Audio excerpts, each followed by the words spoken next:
My husband divorced me by text message saying I am leaving you and moving to Miami with my 18-year-old babe. I have already emptied our joint account, ha ha. I calmly replied, good luck. He thought he had won, but he had no idea that by emptying that specific account, he had just committed a federal crime that would cost him everything.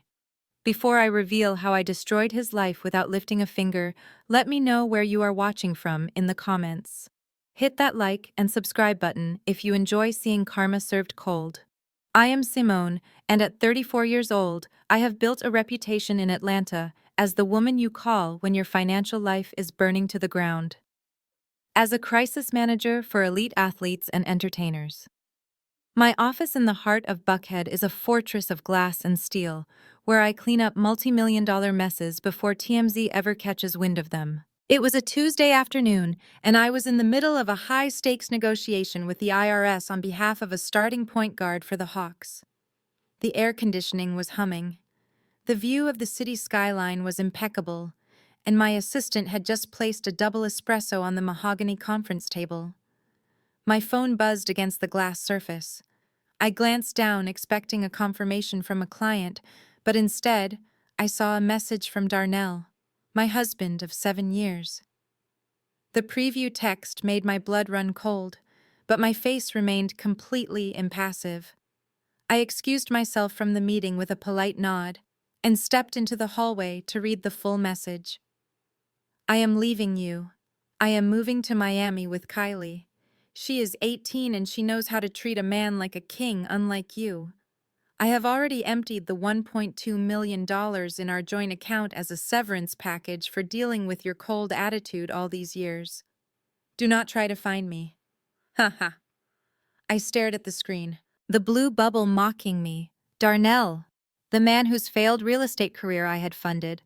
The man whose image I had carefully curated to make him look like a successful entrepreneur when in reality he was nothing more than a glorified house husband with a wandering eye.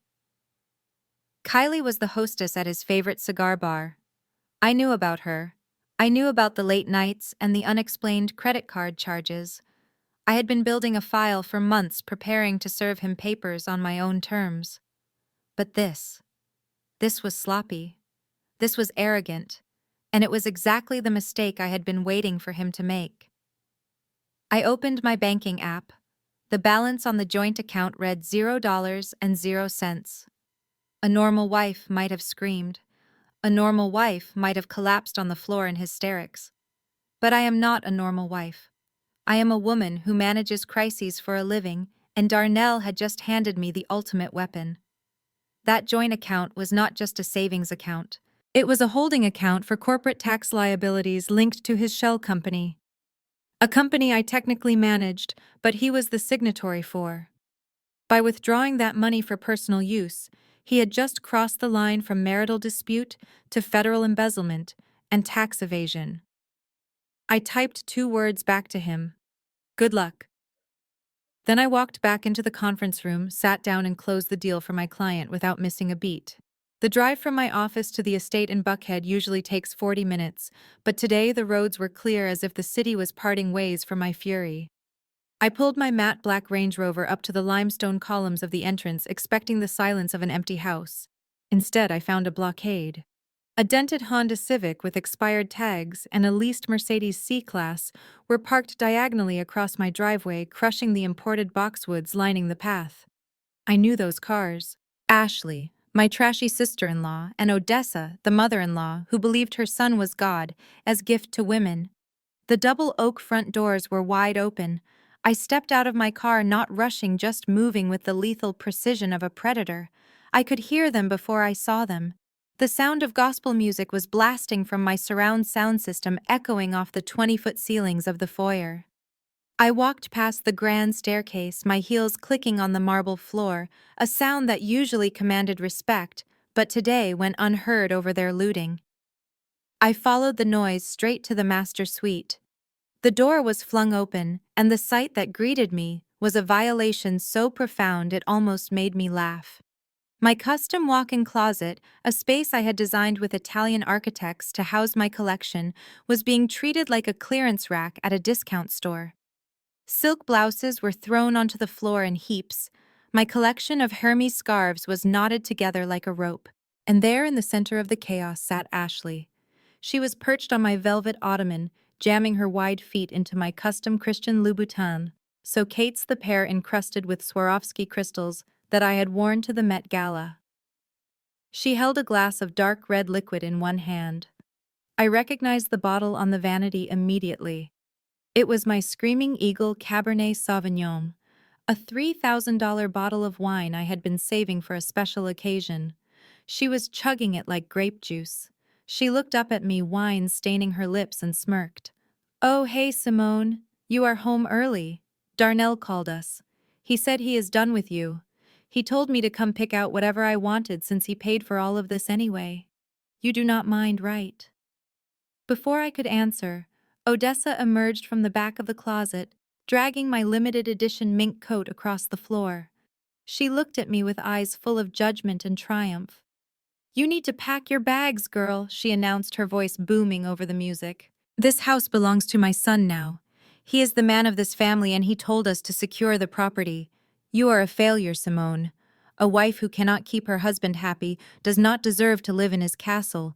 You are too cold, too focused on that job of yours. That girl Kylie, she knows how to treat a man. She is young and fertile, unlike you. Darnell needs a real woman, not an ice queen. So you have exactly 1 hour to get out of my son's house before I throw your things on the lawn myself." Ashley looked me dead in the eye and tilted the glass. The dark liquid poured out in a slow, deliberate stream, splashing onto the cream-colored Persian rug that had cost me $15,000 at an auction in Dubai. It was not just a rug, it was a piece of art, and she was defiling it with a smile on her face. "Oops," she said, her voice dripping with fake innocence. "I guess this place is just too fancy for regular people like us. But do not worry, Simone. I will be making some changes around here anyway. Darnell said I could redecorate once we get rid of all your cold, sterile furniture. He needs a home that feels lived in, not a museum." She stepped off the ottoman, digging the sharp heels of my shoes into the wet stain, grinding the wine into the fibers. "You know your problem, Simone. You are just an uppity black woman who thinks a degree and a checkbook make you better than everyone else. But you forgot where you came from. Darnell needs a woman who supports him, not one who tries to outshine him. I am going to be the lady of this house now. I will help him manage his assets properly, unlike you hoarding everything for yourself." Odessa cackled from the corner, nodding in agreement. "That is right, baby girl. Show her who is boss." I looked at the stains spreading across the wool. I looked at Ashley's smug face and Odessa's triumphant grin. A normal person would have screamed. A normal person would have dragged them out by their hair. But I am not normal. I am calculating. I realized in that moment that words were useless against people like this. They fed on drama. They wanted a fight. I decided to give them a shower instead. I did not say a single word. I turned on my heel and walked out of the bedroom, leaving them basking in their temporary victory. "She is running away," Ashley shouted after me. "Go cry in your car, princess." I walked down the grand staircase and out the front door to my SUV parked in the driveway. I opened the trunk and pushed aside my gym bag to reveal the aluminum baseball bat I kept for self-defense. It was heavy, cool to the touch, and perfectly balanced. I gripped the handle, my knuckles turning white not from rage but from the tightness of my resolve. I walked back into the house. The sound of my heels was heavier now, accompanied by the metallic tap of the bat against the marble floor. When I reached the top of the stairs, Ashley and Odessa were standing in the hallway looking down at me. Their laughter died instantly when they saw the weapon in my hand. Ashley's eyes went wide. She stepped back, stumbling in my oversized shoes. "What are you doing? You are crazy. Do not come near me." Odessa grabbed her chest. "She is going to kill us. Call the police, Ashley." I walked past them, ignoring their shrieks. I did not swing at them. I did not even look at them. I walked straight to the red fire alarm box mounted on the wall near the master suite. It was a high-tech system connected directly to the main water supply for the sprinkler system. "You said you wanted to clean house, Ashley?" I said, my voice calm and steady. Let us start with a deep wash. I swung the bat. The glass casing shattered with a satisfying crunch. I hooked the end of the bat onto the manual lever and pulled down with all my strength. The siren was deafening, but the sound of the water was even better. It hissed from the ceiling nozzles like 1,000 angry snakes. The deluge was immediate and unforgiving. Within seconds, the pristine hallway transformed into an indoor monsoon. I watched with grim satisfaction as the water hit Ashley first. Her blow-dried blonde hair collapsed instantly, plastered to her skull like a wet helmet. She shrieked a high-pitched sound that cut through the alarm, trying to shield her face with my soaking wet mink coat, but it was useless. The cheap mascara she wore began to run, creating black streaks down her face that made her look like a deranged raccoon. Odessa fared no better. She was sputtering and coughing as the cold water soaked her Sunday church dress, turning the heavy fabric into a suffocating weight. She slipped on the wet marble, clutching my damp Hermes scarves to her chest, as if they could save her from drowning. My house was being flooded, but the sight of them looking like drowned rats made every penny of water damage worth it. Suddenly, blue and red lights flashed through the front windows, reflecting off the wet surfaces in a chaotic dance. The police had arrived. I had dialed 911 the moment I saw their cars in the driveway, knowing exactly how this would play out. 2 officers burst through the front door, guns drawn, initially confused by the indoor rainstorm, until they saw me standing calmly with the bat at my feet. One of them was Officer Davis, a man I had helped during a fundraiser for the precinct last year. He lowered his weapon when he recognized me, but his eyes widened at the chaos. "Mrs. Jenkins, put your hands where I can see them," he shouted over the alarm. I raised my hands slowly, palms open. "Officer, these women broke into my home," I yelled back, my voice steady despite the noise. "They destroyed my property and refused to leave." I panicked. Odessa saw her chance. She scrambled toward the officers, slipping and sliding on the slick floor, wailing like a banshee. "She is a liar, officer. She is crazy. Look at what she did. She tried to drown us. This is elder abuse. That is my son's house. She has no right." "Arrest her. She is dangerous." Ashley joined in, pointing a shaking wet finger at me. "She attacked us. We were just getting my brother-in-law's things. She has gone mental." Officer Davis looked between the hysterical, soaking wet women and me standing stoic in my ruined designer suit. He motioned for his partner to shut off the water main. As the hissing subsided into a steady drip, silence returned, heavy and damp. "Is this true, Mrs. Jenkins? Is this your husband's property?" he asked. I did not argue. I did not scream. I simply walked over to my waterproof briefcase, which I had left by the door. I pulled out a laminated document and handed it to him. It was the property deed. "Officer, please read line 4, I said quietly. He shone his flashlight on the paper. "Owner, Simone Jenkins. Sole proprietor." There was no Darnell. There was no CO owner. Just me. Officer Davis looked up, his expression hardening as he turned to Odessa. The deed lists Mrs. Jenkins as the sole owner. Unless your name is Simone, you are trespassing on private property, and given the destruction I see in that bedroom, you are looking at breaking and entering and vandalism charges." "But my son said," Odessa stammered, water dripping from her nose. "I do not care what your son said," Officer Davis cut her off. "You need to vacate the premises immediately, or you are leaving in handcuffs." I watched as they scrambled to leave, shoes squelching loudly with every step. They left my ruined clothes in a sodden pile on the floor, too terrified to take anything. As Ashley passed me, she glared, but I just smiled. The cold air from the open door hit them, and they shivered violently, looking small, wet, and utterly defeated. The police cruisers pulled away, leaving a silence that was broken only by the shivering gasps of my mother-in-law. Odessa stood on the pavement, her expensive Sunday hat now a sodden lump of felt dripping water down her neck. Her phone began to ring, a shrill FaceTime melody that cut through the evening air. She fumbled with her wet purse, her shaking hands barely able to grip the device. It was Darnell. Of course it was. He probably wanted a progress report on their looting expedition. She answered and turned the screen toward me, her face twisted in a mixture of misery and accusation. "Look at what she did, son," she wailed into the camera. "She tried to kill us, Darnell." She turned the sprinklers on. I stepped closer, looking into the screen. Darnell was lounging on a white chaise lounge, a panoramic view of South Beach behind him. He was wearing a silk robe holding a glass of champagne. The contrast between his sun-drenched luxury and his mother's wet, shivering reality was almost poetic.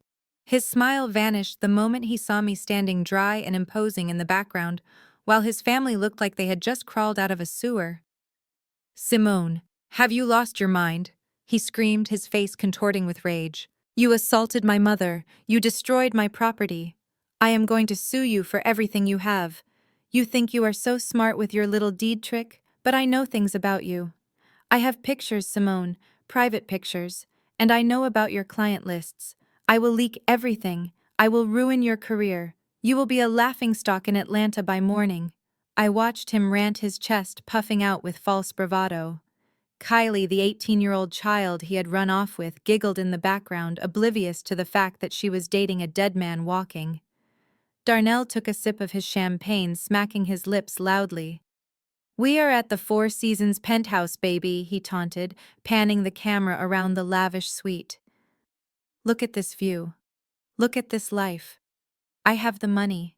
I have the girl. And I have the freedom. You are just a bitter, lonely woman standing in a puddle. I am going to spend every dime of that account on things you never let me buy. I am ordering the Wagyu steak tonight and a bottle of Dom, just to celebrate being rid of you." I listened to him brag about spending money that he did not realize was a ticking time bomb. He thought he was living the dream, but he was actually digging his own grave with a golden shovel. I did not feel fear at his threats. I did not feel jealousy. I felt a cold, hard satisfaction. I leaned in close to the phone screen, making sure he could see the lack of emotion in my eyes. "You go right ahead, Darnell," I said, my voice smooth and lethal. "You order that Wagyu, you drink that Dom Perignon, order 2 bottles. Because I want you to savor every single bite and every single sip. Make it count, because that is the last good meal you are ever going to eat." He laughed, a loud barking sound. "You are pathetic. You are just jealous." "I am not jealous, Darnell," I continued. "I am patient. Enjoy your night in Miami." I signaled for the security guard at the gate to escort the women off the property completely. Odessa was still screaming at the phone, but Darnell had gone quiet, his eyes narrowing as my words finally filtered through his arrogance. I turned my back on them and walked toward my house, my heels clicking on the dry pavement. The sun was setting, casting long shadows over my estate. The war had begun, and Darnell had just fired the first shot with a gun that was pointing backwards at his own head. The silence that followed the departure of the police was heavy, but for the first time in 7 years it was mine. I stood in the foyer, watching the last drops of water fall from my crystal chandelier onto the ruined marble. Most women would have retreated to a hotel room to cry into a pillow, but I had work to do. I pulled out my phone and dialed the number for a restoration service that specialized in discreet high-end disasters. I used them for my clients when parties got out of hand or when scandals needed to be scrubbed from existence. "I need a crew at my estate in Buckhead," I said, my voice flat. "I need water extraction, and I need a total purge. Hazard pay is included." The crew arrived in less than an hour. A team of 6 men in white jumpsuits ready to erase the last 7 years of my life. I led the foreman to the master bedroom, which still smelled of wet wool and cheap perfume. I gave them simple instructions. "If it belongs to Darnell Jenkins, it leaves this house tonight. I do not care if it is a sock, a custom suit, or a toothbrush. Get it out." I watched dispassionately as they stripped the master closet. His custom suits from Savile Row that I had paid for. His collection of vintage sneakers that he valued more than our marriage. They were all tossed into black industrial trash bags like common garbage. I did not want them donated. I did not want some other man walking around in the ghost of my husband. I wanted them destroyed. I had the crew pile the bags on the stone patio by the fire pit in the backyard. While the crew hauled the waterlogged mattress away, I knelt by the heavy iron safe bolted to the floor of the closet. Darnell thought he was clever. He thought I did not know about the false bottom he had installed 3 years ago. I pried the panel loose with a letter opener. Underneath was a thick manila envelope. I opened it expecting perhaps love letters to Kylie, or maybe a secret stash of cash. Instead, I found desperation. Inside were betting slips, promissory notes, markers from casinos in Las Vegas and Atlantic City. $50,000 here, $100,000 there. The dates went back years. The total was staggering. Darnell was not just a cheater, he was a drowning man. He hadn't emptied our account just to fund a new life in Miami. He had stolen that money to save his kneecaps. He was in deep with people who did not send demand letters, they sent breakers. I walked out to the patio with the file in my hand. The pile of trash bags was high a monument to his vanity. I tossed the file of debts onto the heap of clothes. I picked up a bottle of lighter fluid, the one Darnell used for his cigars, and doused the pile liberally. The smell of accelerant mixed with the damp night air. I struck a single match. The flame caught instantly, roaring to life and devouring the silk and leather. I watched the fire reflect in the glass of the patio doors, warming the cold, wet night. As the smoke rose, carrying away the last of Darnell Jenkins, I felt a supreme sense of calm. He had tried to burn my life down, so it was only fitting that I returned the favor. I turned back to the house where the cleaning crew was already scrubbing the floors. By morning, this place would be sterile. By morning, I would be ready for war. The morning sun over Atlanta felt different today, cleaner, sharper. I walked into the offices of Stein and Goldman, feeling like a warrior who had just won the first battle and was ready to win the war. David Stein was waiting for me. He is a man who charges $800 an hour and is worth every cent. He sat behind a desk that cost more than Darnell's entire wardrobe, looking at the tablet I had slid across the polished wood. "So let me get this straight," David said, a slow smile spreading across his face. He drained the Wells Fargo account ending in 4092. Every penny, I replied, crossing my legs and taking a sip of the sparkling water his assistant had brought. $1.2 million. Wired directly to an offshore account in the Caymans before being routed to a generic checking account in Miami. He thinks he was being clever hiding the trail. David tapped the screen. But he forgot one small detail, didn't he? He forgot who he was married to, I said. Darnell always wanted to be the big man, the CEO, the boss. So when I set up Jenkins Global Holdings 3 years ago, I let him have the title. I let him be the sole signatory on the corporate accounts because it stroked his ego. He never read the operating agreement, David. He never read the fine print. David pulled up the corporate bylaws. Clause 14, Section B, he read aloud. The account designated as the primary reserve is held in trust strictly for the payment of quarterly federal and state tax liabilities.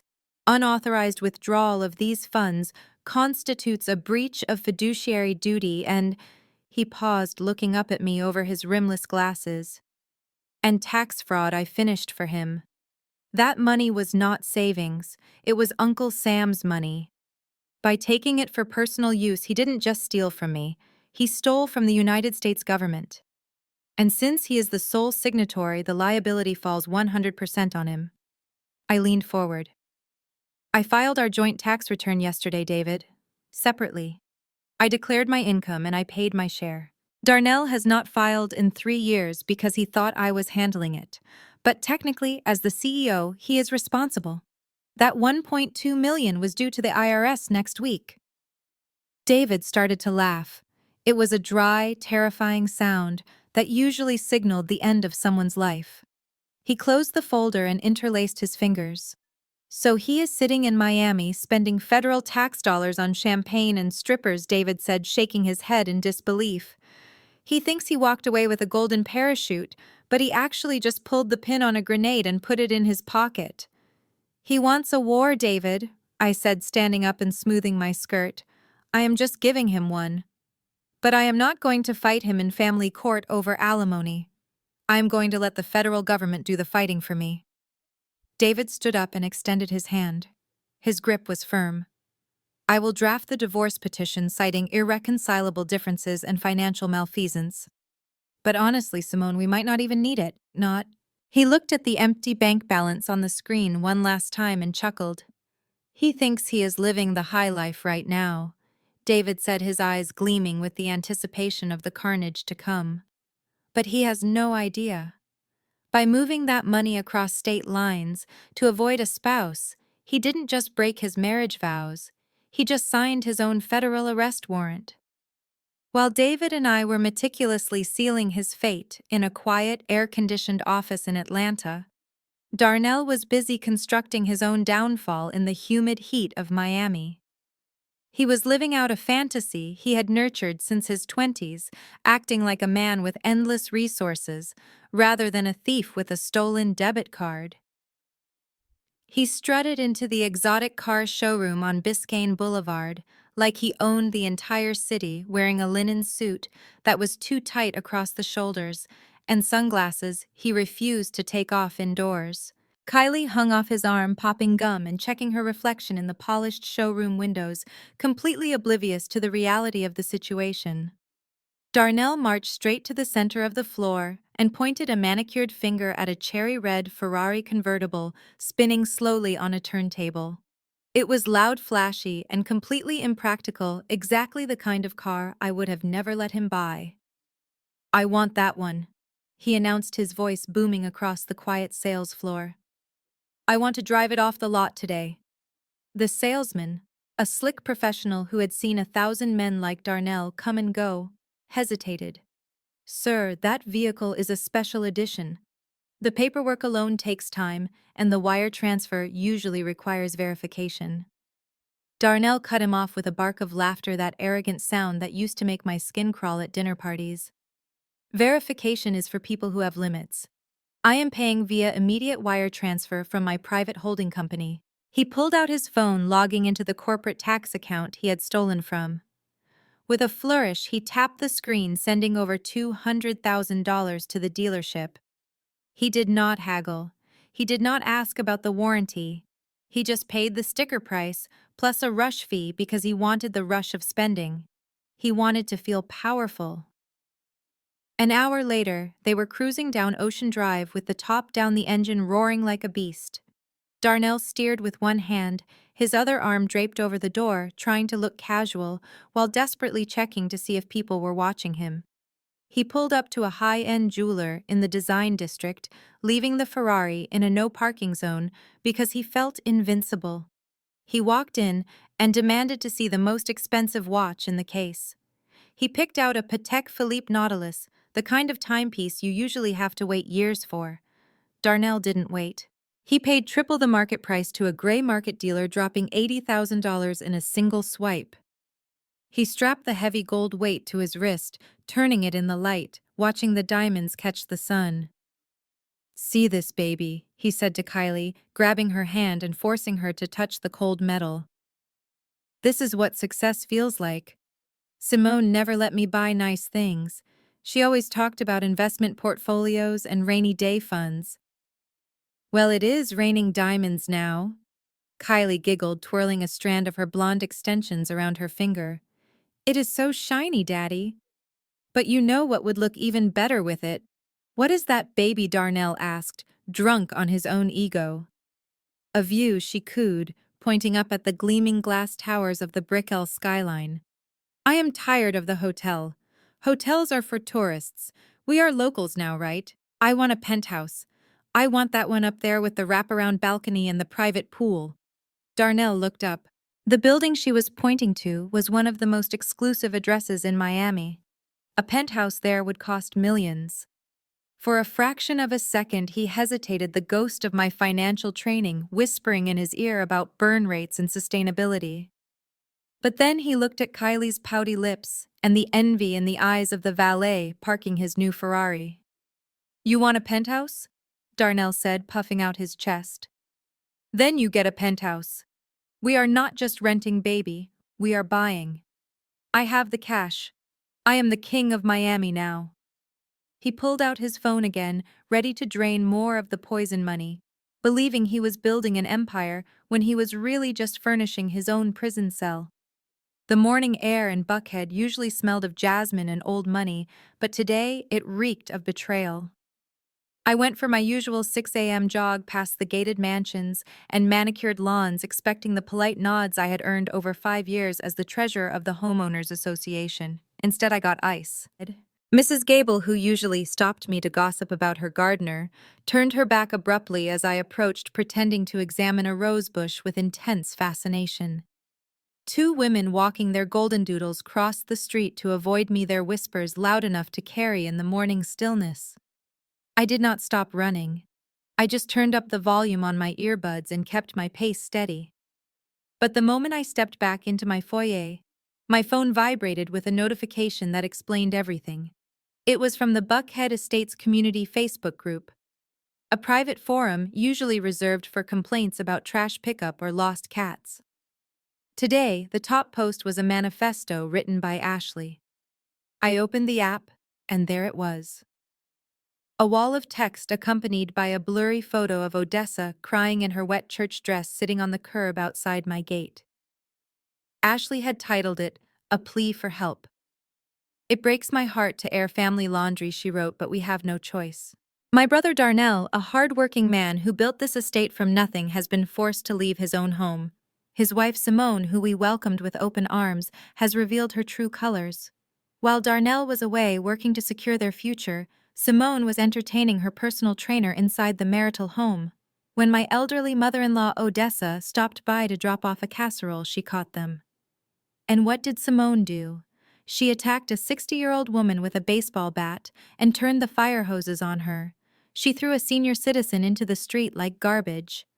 We are currently staying in a motel, terrified for our safety while she lives in luxury. Please pray for us. The comments section was a cesspool. People I had hosted for dinner were calling me a monster. They were offering Ashley food, clothes, and money. She had played the perfect victim, weaponizing her tears and painting me as the angry, violent woman. It was a masterclass in manipulation. She had fabricated an entire narrative, casting Darnell as the saint and me as the adulteress, reversing the reality so completely it was almost impressive. Then came the second blow. An email notification popped up from the HOA board president, a woman named Karen, who had been trying to oust me for years to get her niece into the treasurer spot. "Dear Simone," the email read. "In light of the disturbing allegations brought to our attention regarding your conduct and the police presence at your residence last night, the board has voted to remove you from your position effective immediately. We have a zero-tolerance policy for violence and moral turpitude. Please return your parking pass and keys to the clubhouse by noon." I stared at the screen. Moral turpitude. They did not ask for my side. They did not ask for proof. They saw a sob story online and assumed I was the aggressor. Ashley thought she had destroyed my social standing. She thought shaming me would make me crumble. But she forgot one thing. I handled crisis management for NBA stars who had done far worse than have a fake affair with a trainer. She wanted a public spectacle. I would give her one. But I would not fight her in the comment section. I would fight her with facts. And I knew exactly where to start. Ashley had made a fatal error by posting that she opened herself up to a level of scrutiny she was not prepared for. She wanted the neighborhood's attention. Well, she was about to get it. I did not reply to the email from the Homeowners Association. I did not type out a frantic defense on the neighborhood Facebook page. I knew that arguing with fools only proves you are one of them. Instead, I put on my oversized sunglasses and got back into my Range Rover. I had a very specific delivery to make, and it was not to the neighbors. I drove out of Buckhead, leaving the manicured lawns and judgmental stares behind. I headed south toward the industrial district where the air smelled of diesel and hard work. This was where Darnell's younger brother Terrence worked. Unlike his brother, Terrence was actually good with his hands. He owned a small but respectable auto repair shop. He was a decent man who worked 12-hour days to support a wife who despised him. That wife was Ashley. I pulled up to the garage bay. The sound of pneumatic drills and impact wrenches filled the air. Terrence was under a lifted Ford truck wiping grease from his hands with a rag. When he saw me, his face fell. He looked tired, worn down by the drama his wife was creating. Simone, look. I am sorry about what Ashley posted, he said, walking over, his eyes darting around nervously. She is just upset. She says you kicked Mama out in the rain. I told her to take it down, but you know how she is. I did not come here to talk about your mother, Terrence, I said, my voice soft but firm. I came here because despite everything, I have always respected you. You work hard.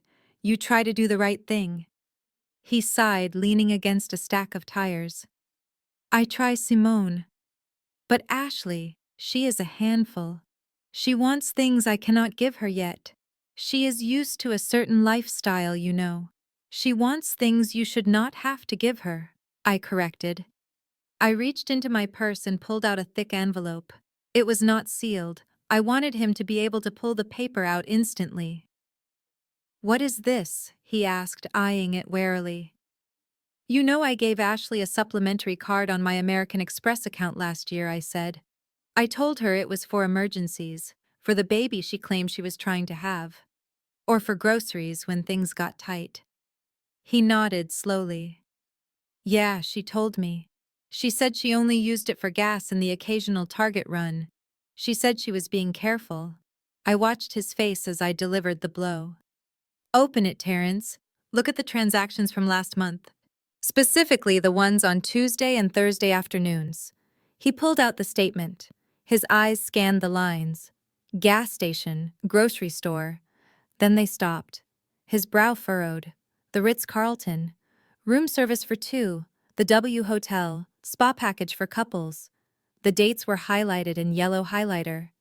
Tuesday, he whispered, his voice trembling. She told me she was at Bible study on Tuesdays. And Thursday she said she was taking Mama to her doctor appointments.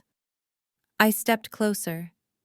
Look at the name on the room service receipt, Terrence. It is included in the expense report because it was over $500.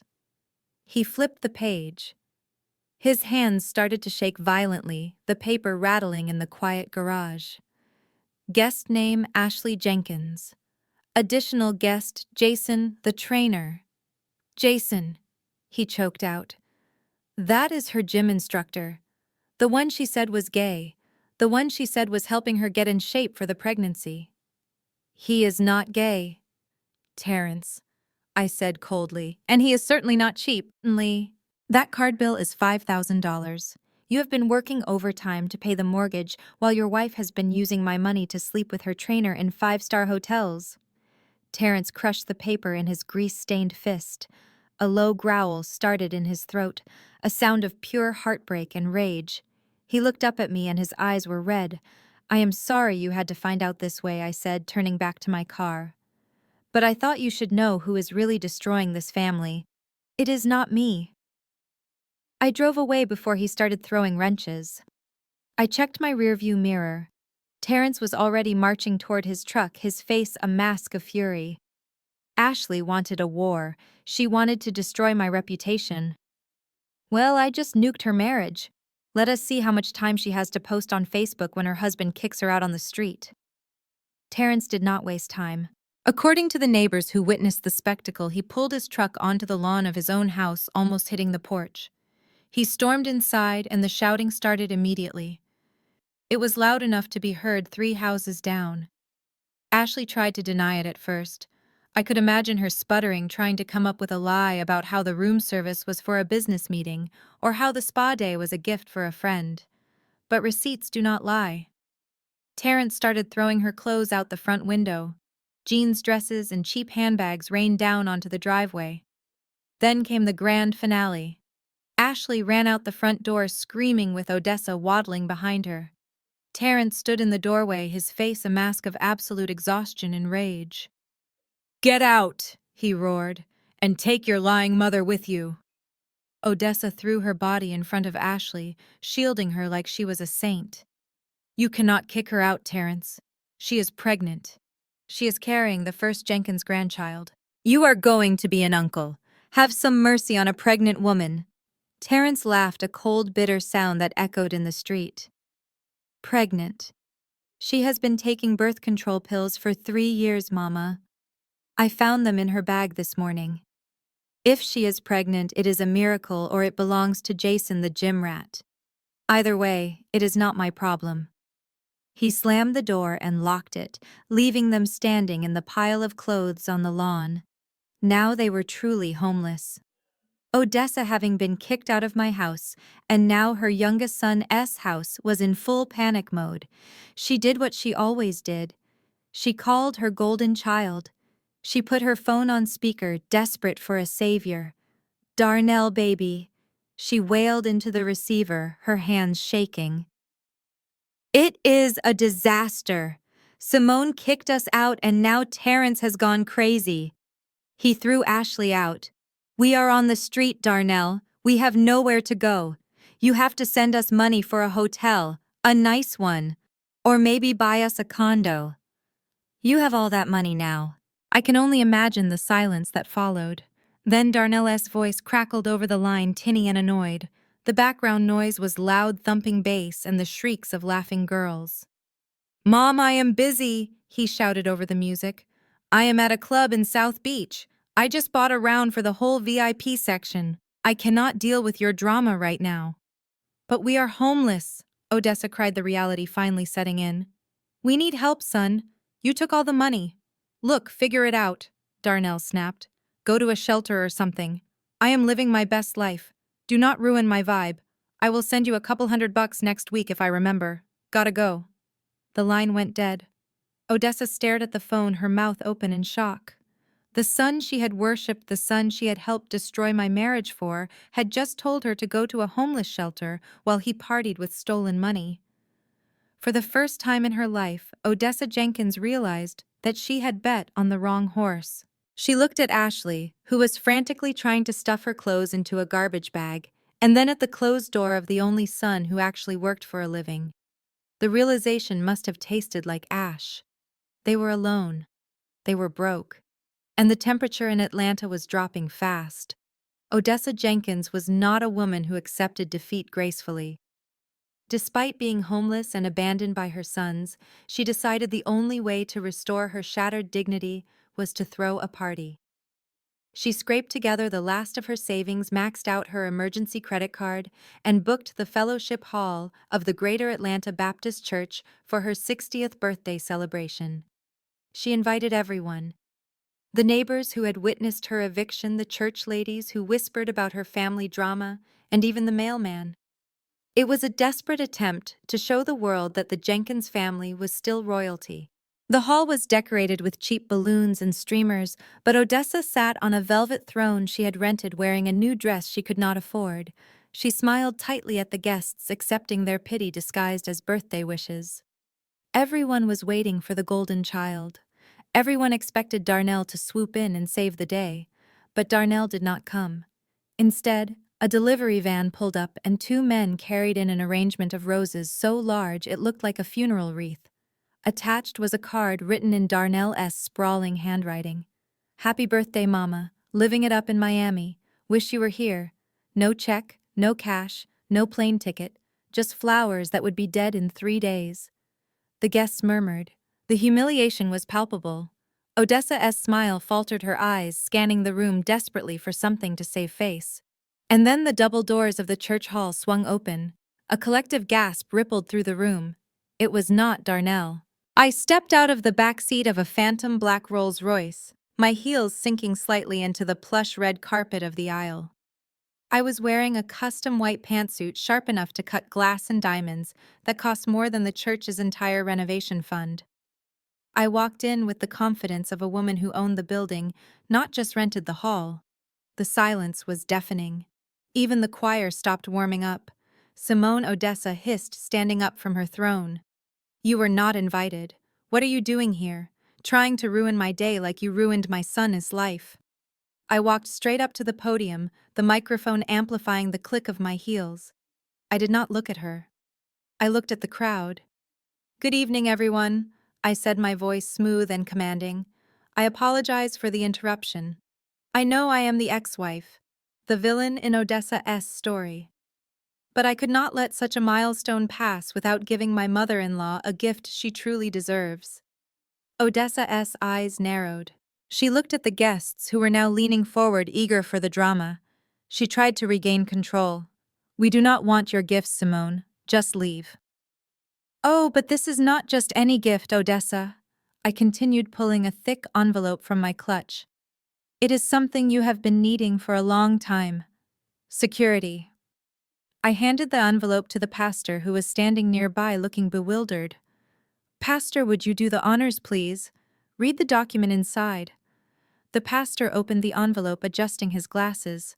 He pulled out a legal document stamped with the seal of the county court. It appears to be a deed, he said, his voice trembling slightly. A deed transfer. The room erupted in whispers. Odessa looked confused, then hopeful. Did Darnell send this? Is it a house? I smiled. Not Darnell, Odessa. Me. You see, I know about the $50,000 second mortgage you took out on your house 2 years ago. The one you took out to give Darnell money for his crypto investment. The one he never paid back. The bank was foreclosing next week, Odessa. You were going to lose everything. Odessa's face went pale. How did you know? I know everything I said. I bought the debt, Odessa. I paid off the bank this morning. Your house is safe. She slumped back into her chair, relief washing over her. Oh, thank God. Thank you, Simone. I knew you had a heart. Maybe we can start over. I held up a hand, stopping her gratitude in its tracks. I did not say I gave it to you, Odessa. I said I bought the debt. The house is in my name now. The room went silent again. You are now my tenant, I announced, my voice echoing in the hall.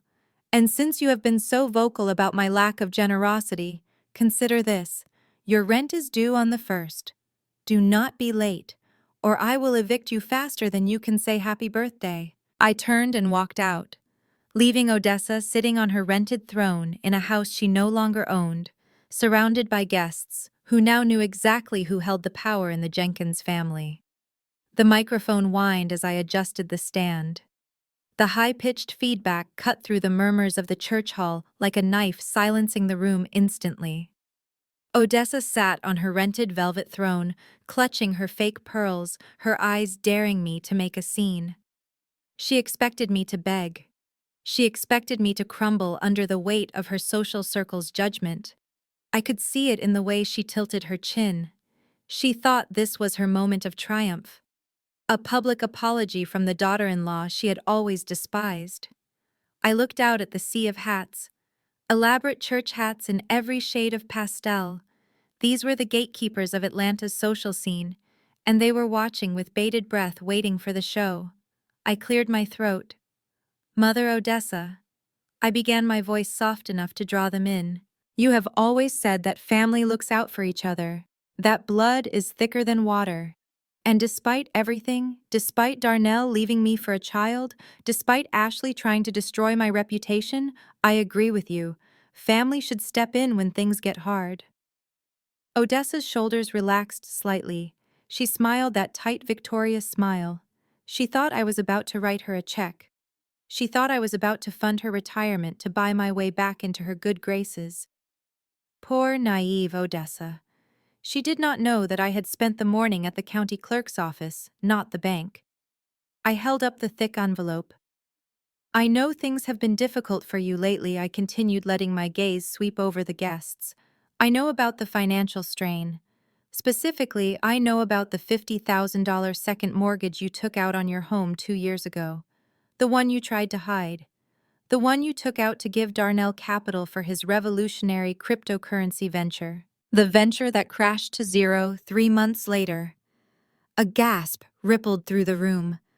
Odessa's smile vanished, replaced by a look of sheer terror. She started to stand up, but her legs seemed to fail her. The bank sent a foreclosure notice last week? Odessa, I said, my voice hardening. They were going to auction off your home, the home where you raised your children, on the courthouse steps tomorrow morning. Darnell did not tell you, did he? He was too busy buying watches in Miami to mention that he had gambled away your security. But I could not let that happen. I walked over to her and placed the document in her trembling hands. So I bought the debt. I paid off the bank in full this morning. Your home is no longer in danger of foreclosure. Tears welled in her eyes. She reached out to touch my hand, her relief palpable. "Oh, Simone," she whispered loud enough for the front row to hear. "Thank you. I knew you were a good Christian woman. I knew you would save us." I pulled my hand back sharply. "Do not misunderstand me, Odessa. I did not pay it off for you. I bought the note. I own the mortgage now. The deed has been transferred to my holding company. I am not your savior. I am your landlord. And this lease agreement attached to the back states that rent is $2,000 a month, due on the 1st. If you miss a payment by even 1 hour, eviction proceedings begin immediately. Happy birthday, Mother." The room did not just go silent, it went dead. Odessa stared at the lease agreement in her hands like it was a live grenade. Her mouth opened and closed like a fish out of water, but no sound came out. Then, in a move worthy of a daytime soap opera, she put a hand to her forehead, rolled her eyes back, and collapsed into her velvet chair with a theatrical groan. "Oh, Lord," she moaned, clutching her chest. "My heart. The betrayal. Someone call the paramedics." But nobody moved. The church ladies, those pillars of the community who had spent years judging me, were now staring at Odessa with a mixture of shock and disgust. They were whispering behind their fans, and the acoustics of the hall carried their words straight to the podium. "Did you hear that Mrs. Johnson whispered loudly to Mrs. Gable? Her son gambled away her house, and she covered for him. No wonder she has been asking for donations for the building fund lately. And she tried to kick Simone out." Mrs. Gable replied, shaking her head. "The nerve of that woman, living on borrowed time and borrowed money while acting like royalty. It is shameful, truly shameful." Odessa, hearing the tide turn against her, cracked an eye open. She realized the fainting act was not working. She sat up, adjusting her hat with a sudden burst of energy. "You are lying!" she shrieked, pointing a trembling finger at me. "You are trying to humiliate me in the house of God. Darnell would never do this to me. He's a good boy. He is a businessman. He is a thief, Odessa," I said, my voice cutting through her hysterics. "And you are his accomplice. You signed the papers for that second mortgage. You knew exactly where the money was going. You chose to bet on a son who would sell you for a pair of sneakers. And you lost." I stepped down from the podium, the heels of my white Louboutins clicking sharply on the hardwood floor. The crowd parted for me like the Red Sea. I did not look back at Odessa. I did not need to. I could feel her hatred burning into my back, but it felt like warmth, like victory. As I reached the double doors, I stopped. I turned back one last time. "Oh, and Odessa," I called out, my voice carrying easily over the whispers. "One more thing. I forgot to mention Clause 17. Since this property is now a rental investment, the rent is subject to market value adjustments. Effective immediately, your rent will increase by 10% next month to cover property taxes. I suggest you start a GoFundMe, or maybe ask Darnell to sell that watch he bought in Miami." I pushed open the doors and walked out into the cool night air. Behind me, the hall erupted into chaos. I could hear Odessa screaming my name, but it sounded distant, fading into the background like a bad song on the radio. I got into my car and drove away, leaving the wreckage of the Jenkins family reputation smoldering in the rearview mirror. While I was busy cleaning up the mess in Atlanta, my dear husband was busy walking into the most expensive trap of his life down in Miami. I had made a phone call the previous night to an old associate of mine named Ricardo. Ricardo was the kind of real estate broker who could sell ice to an Eskimo, and he owed me a favor from a particularly messy audit I had saved him from years ago. I told him Darnell was coming. I told him Darnell had a stolen fortune burning a hole in his pocket and an ego the size of the Atlantic Ocean. Ricardo knew exactly what to do. He took Darnell to a private listing on Star Island. It was a glass and steel monstrosity with a dock big enough for a yacht and a garage that could fit 10 Ferraris. It was gaudy. It was loud. It was perfect for Darnell. Ricardo walked him through the marble halls, feeding him lines about exclusive access and off-market deals. He told Darnell that a tech billionaire was flying in from Silicon Valley that evening to put down a cash offer. He created the one thing Darnell could not resist, which was urgency. "I can secure this for you right now, Mr. Jenkins," Ricardo said, checking his watch with practiced anxiety. "But I need a serious deposit. $500,000, non-refundable. It takes the property off the market instantly." Darnell stood on the balcony overlooking the turquoise water. He looked at Kylie, who was already taking selfies by the infinity pool. He looked at the reflection of himself in the glass door. He saw a mogul. He saw a king. He did not see the fool about to sign his own death warrant. "Do it," Darnell said, pulling out his phone. He opened the banking app. The balance was dwindling fast, but he still had enough. He typed in the transfer amount, $500,000. He pressed send without a second thought, watching the digital numbers vanish into the ether. He thought he was buying a future. In reality, he was transferring the last of the stolen federal tax money into an escrow account that I essentially controlled through a shell corporation. Ricardo handed him the digital tablet for the contract. It was 40 pages of legal jargon. Standard procedure would be to have a lawyer review it. But Darnell Jenkins did not need lawyers. He was smarter than everyone else. He scrolled past the clauses about forfeiture and the addendum regarding criminal restitution funds. He did not read the fine print that stated the deposit was subject to immediate freezing pending source of fund verification. He just wanted the keys. He scribbled his signature on the screen with a flourish. "Done." Darnell grinned, handing the tablet back. "When do we move in?" Ricardo smiled, that shark-like smile I knew so well. "As soon as the wire clears and compliance signs off. Welcome to Miami, Mr. Jenkins." Darnell toasted the air with an invisible glass, unaware that he had just voluntarily locked away the only leverage he had left. He had just handed over his getaway money to the very woman he was running from. The euphoria of signing a contract for a mansion you technically do not own is a powerful drug, but the withdrawal symptoms are brutal and immediate. Darnell and Kylie left the real estate office floating on a cloud of delusion, heading straight for the open-air luxury of Bal Harbour shops. Kylie decided that a new house required a new ring, specifically a 10-carat canary yellow diamond she spotted in the window of a high-end jeweler. She dragged Darnell inside, her eyes glittering with a greed that matched the stones in the display cases. Darnell strutted to the counter, drunk on the adrenaline of his spending spree.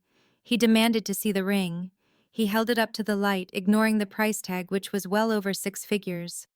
He slapped his black American Express card onto the glass surface with a heavy thud, the sound of a man who believes he has conquered the world. "Run it," he commanded the sales associate, not even looking at her. The associate inserted the chip. The machine processed. And then it beeped. That sharp, flat sound of rejection. "Declined," the associate said softly, sliding the card back.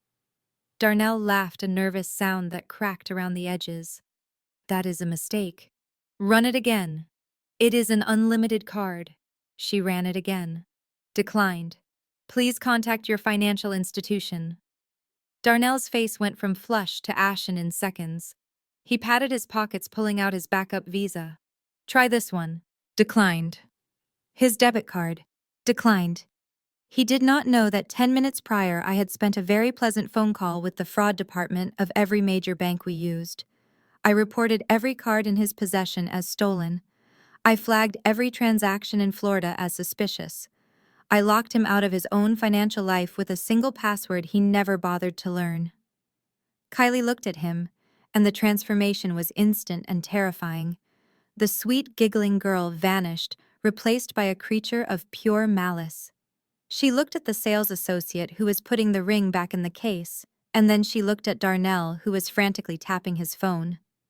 "You are broke," she said, her voice rising an octave.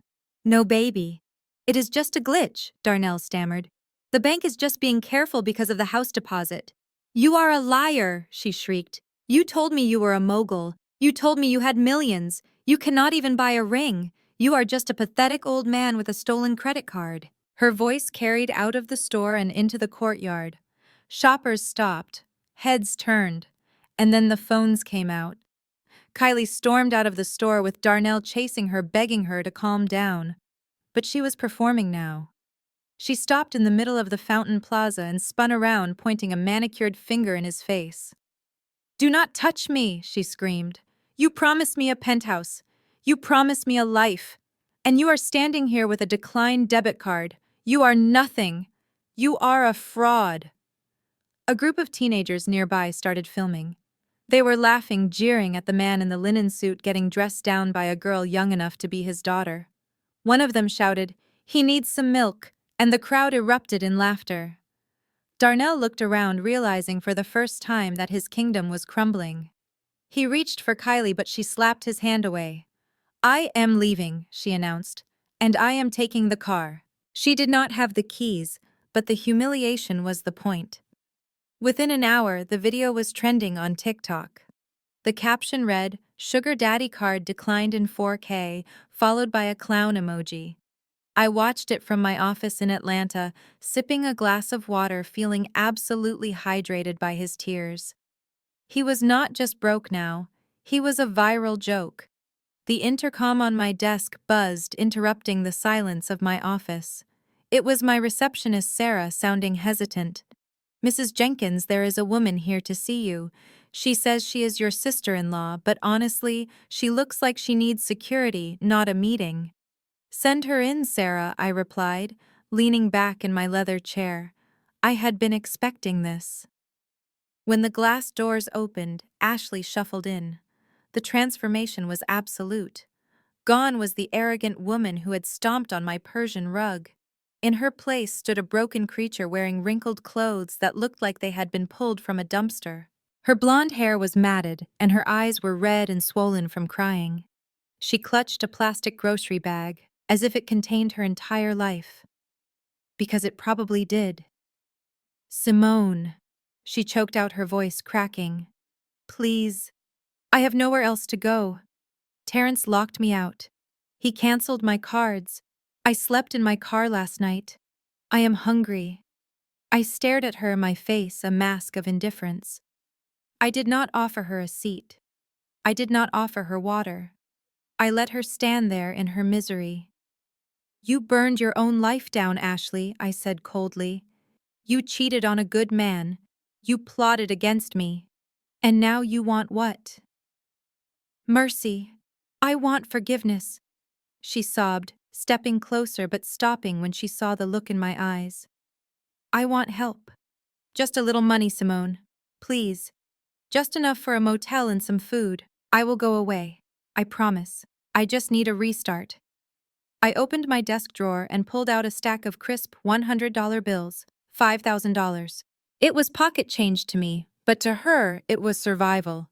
Her eyes locked onto the cash with a desperate hunger. I do not give charity, Ashley, I said, thumbing the edge of the stack. I do business. And right now you have something I want. She looked confused, wiping her nose with her sleeve. I have nothing. Look at me. You have your laptop, I said, pointing to the bag she was clutching. And on that laptop are the spreadsheets you managed for Darnell 2 years ago, the ones for his consulting business. Ashley went pale. She took a step back. Darnell told me never to show those to anyone. He said it was just creative accounting. It was embezzlement, Ashley, I corrected. He was funneling money from my company into his personal gambling accounts, and you helped him hide it. You cooked the books. You falsified the invoices. That is a felony. She started to shake. I just did what he told me. He said he would take care of us. Well, he is currently in Miami with a declined debit card and a gold-digging teenager, so I do not think he is taking care of anyone, I said. But I am offering you a lifeline. Give me the files. Give me the proof that links him directly to the theft. You hand over that laptop and this $5,000 is yours. You can leave Atlanta, start over somewhere new, or you can walk out of here with nothing, and I will let the police find the files when they eventually arrest you for collusion. It was not a choice, it was an ultimatum. Ashley looked at the money, then at the bag in her arms. Loyalty to Darnell had gotten her homeless. Betrayal would get her fed. She walked forward and placed the laptop on my desk. Her hands were trembling. "The password is his birthday," she whispered. I pushed the stack of cash across the desk. A transaction completed. She grabbed the money, stuffing it into her pockets, as if she feared I would change my mind. She did not say thank you. She just turned and ran out of the office, leaving behind the final nail for Darnell's coffin. I opened the laptop. The spreadsheets were there. Every stolen dollar documented in black and white. Ashley had just sold her brother-in-law for the price of a used car, and I had just bought his guaranteed conviction. The United States Internal Revenue Service does not care about your marital problems. They do not care about your midlife crisis or your 18-year-old girlfriend. They care about one thing: math. And Darnell's math was about to stop adding up in a catastrophic way. I sat in my home office surrounded by the glow of 3 monitors.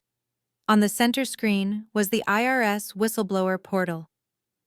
It is a little-known fact that the government pays very well for information leading to the recovery of unpaid taxes. But I was not doing this for the reward money. I was doing it for the sport. I uploaded the files Ashley had given me, the spreadsheets showing the diverted funds, the bank statements showing the unauthorized withdrawal of $1.2 million from a corporate tax holding account. I attached a cover letter explaining that Mr. Darnell Jenkins had liquidated company assets for personal use without declaring them as income or paying the requisite capital gains. I hit submit. The digital receipt popped up on my screen. It was done. The gears of the federal government were grinding into motion, and Darnell was standing right in the middle of the machinery. 12 hours later in Miami, the sun was setting over the Atlantic Ocean, painting the sky in shades of purple and gold. Darnell was standing at the front desk of the Four Seasons Surfside, wearing a bathrobe and flip-flops, looking every bit the entitled playboy. He had decided to extend his stay for another week because why not? He was rich. "I would like to upgrade to the presidential suite," he told the concierge, tapping his black card on the marble counter. "And send up another bottle of Ace of Spades. Kylie is thirsty." The concierge smiled politely and swiped the card. He waited. He frowned. He swiped it again. "Mr. Jenkins, I am afraid there is an issue with the card," he said, his voice dropping to a discreet whisper. "The system says refer to issuer." Darnell laughed loud and obnoxious. "Do not be ridiculous. There is over $500,000 on that card. Try it again. Or type the numbers in manually. Your machine is probably broken." The concierge tried again. Then he picked up the phone and dialed the merchant support line. Darnell tapped his foot impatiently, checking his new Patek Philippe watch. After a moment, the concierge hung up and looked at Darnell with a new expression, pity mixed with professional detachment. "Sir, the bank has declined the transaction. They have indicated a code 99. "What is a code 99? Darnell demanded, his voice rising. "It means your assets have been frozen by a federal agency, sir. Specifically the IRS. All accounts associated with your Social Security number are currently locked pending an investigation." The lobby went quiet. Guests waiting in line behind Darnell shifted uncomfortably. Darnell stared at the concierge, his face draining of color. "That is impossible," he stammered. "I have money. Check the other account. Check the checking account." "Everything is frozen, sir," the concierge said firmly. "And unfortunately, since your current balance for the last 3 days is outstanding and exceeds $15,000, we are going to need an alternative form of payment immediately. Or I will have to ask you to vacate the suite." Darnell patted his pockets. He pulled out his phone and opened his banking app. A red banner flashed across the screen. Account suspended. Contact IRS Criminal Investigation Division. He stared at the letters IRS. The three scariest letters in the alphabet. He was not just broke, he was a target. And he was standing in a hotel lobby in a bathrobe with no way to pay for the champagne he had already drunk. The walk back to the suite was the longest of Darnell's life. He tried to maintain his swagger for Kylie, telling her it was just a security measure because he was spending so much money so fast. He told her the bank was just protecting him because they were not used to seeing a black man with this kind of capital. Kylie did not say a word. She just chewed her gum and looked at him with eyes that were doing complex calculations. She was 18, but she had a PhD in survival. When they got back to the room, Darnell went straight for the mini bar. He downed 2 small bottles of vodka to calm his nerves and passed out on the Egyptian cotton sheets fully clothed. He was snoring within minutes, oblivious to the predator prowling the room. Kylie moved with the silence of a cat. She grabbed the Louis Vuitton duffel bag Darnell had bought yesterday. She did not pack clothes. She packed assets. She swept the Patek Philippe watch off the nightstand. She grabbed the thick gold Cuban link chain he had been wearing earlier. She took the diamond stud earrings he had left by the sink. She even took the loose cash from his wallet, leaving him with nothing but his driver's license and a maxed-out credit card. She did not leave a note. She did not leave a kiss goodbye. She just walked out the door and into the humid Miami night, vanishing like smoke. She knew a pawn shop on Collins Avenue that opened early, and she intended to be their first customer. When Darnell woke up the next morning, the sun was blinding. He reached out for Kylie, but found only cold sheets. He sat up, rubbing his pounding head. "Babe," he called out. "Where are you?" Silence answered him. He looked at the nightstand for his watch. Empty. He looked for his wallet. Empty. Panic, cold and sharp, pierced through his hangover. He ran to the closet. The duffel bag was gone. The jewelry was gone. Kylie was gone. He stood there in the middle of the luxury suite, realizing he had been stripped clean by a girl whose last name he was not even entirely sure of. Then came the knock at the door. It was not the gentle tap of housekeeping. It was the heavy, authoritative pound of security. Darnell opened it a crack. 2 large men in dark suits stood there, flanked by the hotel manager, who looked far less polite than he had yesterday. "Mr. Jenkins," the manager said, his voice clipped. "We have attempted to process your bill for the past 3 nights, plus the room service and the spa treatments. The total is $19,000. Every card on file has been declined. We need payment immediately." Darnell tried to bluster. "My bank is sorting it out. I just need to make a call. I am Darnell Jenkins. I am good for it." The manager shook his head. "No more calls, sir. Until this bill is settled, you are not permitted to leave the premises. We have locked the elevators for your keycard and notified the authorities of a potential theft of services. You are to remain in this room until payment is rendered. If you try to leave, you will be arrested for grand larceny." The door clicked shut. Darnell slumped against it, sliding down to the floor. He was a prisoner in a 5-star cage. No money, no girl, no watch, and the IRS breathing down his neck. He was trapped in paradise, and hell was about to break loose. The walls of the luxury suite that Darnell had thought was his kingdom now felt like the walls of a cell. He sat on the edge of the unmade bed, staring at the hotel phone. He had one lifeline left: his mother. Odessa had always bailed him out. She would mortgage her house for him. She would sell her jewelry. She would do anything for her golden child. He dialed her number, his fingers shaking so badly he misdialed twice before connecting. "Mama," he cracked when she finally picked up. "I am in trouble. Bad trouble. The accounts are frozen. The girl stole my watch. The hotel is holding me hostage. I need cash, Mama. Wire me 5,000. No, make it 10. I will pay you back, I swear." He expected her soothing voice. He expected the immediate promise of funds. Instead, he heard a wail that pierced his eardrum. Darnell, is that you? Odessa, sobbed her voice thick with hysteria. Oh Lord, Darnell, where are you? You have to come home. She took it all, Darnell. She took everything. Who took what? Darnell snapped, panic rising in his chest. Focus, Mama.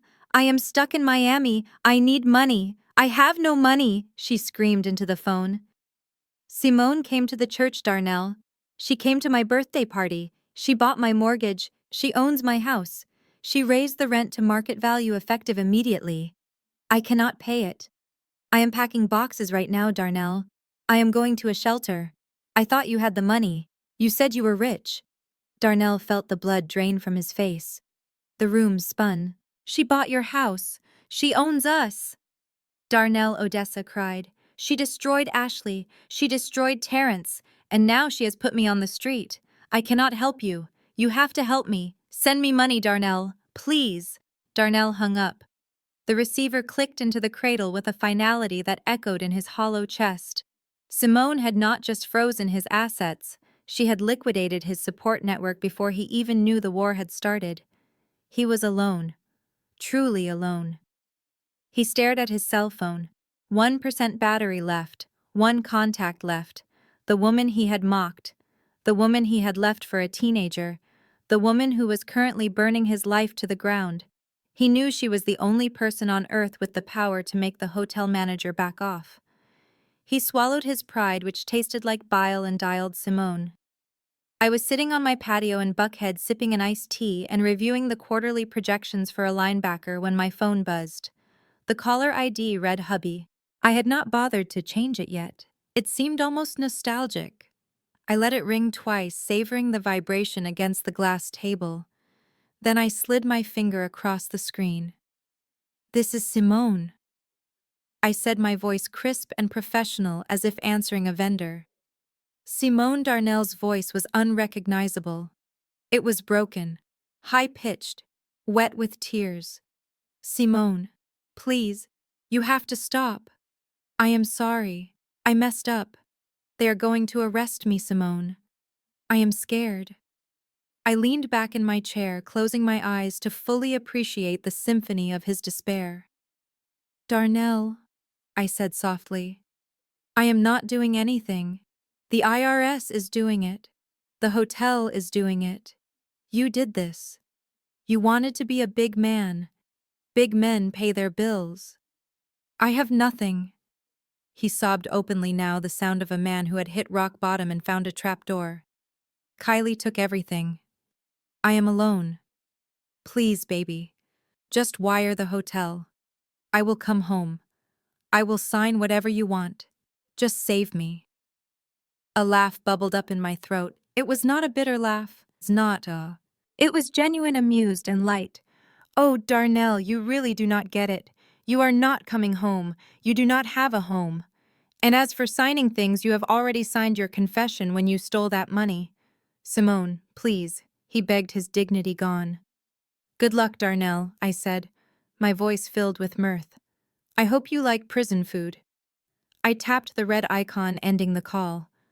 I took a sip of my tea. It tasted sweeter than usual. I blocked the number and went back to my spreadsheet. The Miami heat that had felt like a warm embrace just days ago now felt like a suffocating blanket as Darnell stood outside a pawn shop on Collins Avenue. He was sweating through his linen suit, which was now wrinkled and stained with sweat. He had one asset left in his pocket. It was not his. It was mine. A platinum eternity band set with 3 carats of flawless diamonds that I had taken off the night before he left and placed in my jewelry box. He had swiped it as a souvenir, a little insurance policy he thought he would never need. Now it was his only ticket out of hell. He walked into the shop, the bell above the door announcing his desperation. He slammed the ring onto the glass counter, trying to summon the arrogance that usually carried him through life.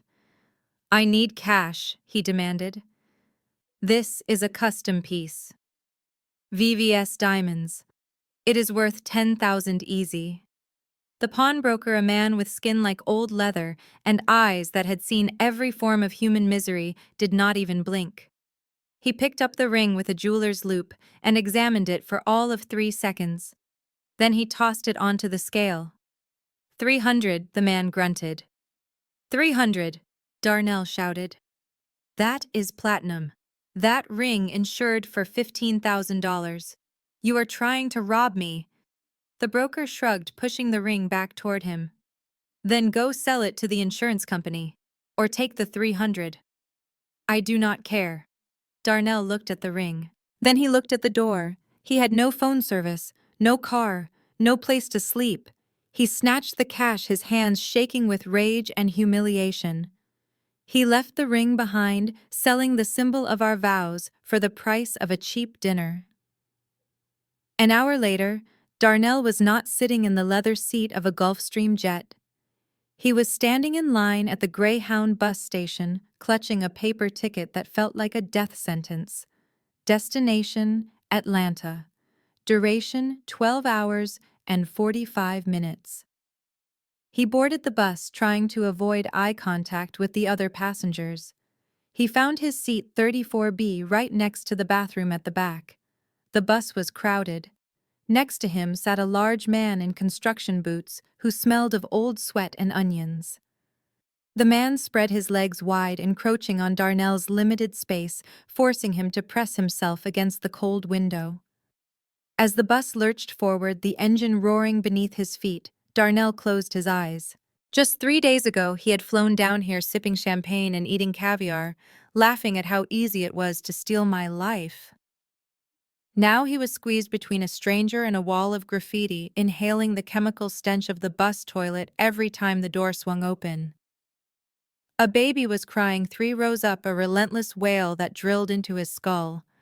The air conditioning was broken, blowing lukewarm, stagnant air that did nothing to cool the shame burning his face. He tried to shift his legs, but his knees hit the seat in front of him. He looked down at his Italian loafers, now scuffed and dirty, resting on the sticky floor. He realized with a jolt of horror that this was not just a bus ride. This was his new reality. The private jets, the Ferraris, the penthouses were gone. He was just another face in the crowd, traveling through the dark anonymously and cheaply. He pulled his jacket tight around himself, trying to disappear as the bus merged onto the highway, carrying him back to the woman who had dismantled his entire existence with a single text message. He was going home, but he knew there would be no welcome mat waiting for him. Ashley strutted back into my office 3 days later, looking significantly better than the homeless creature I had seen previously.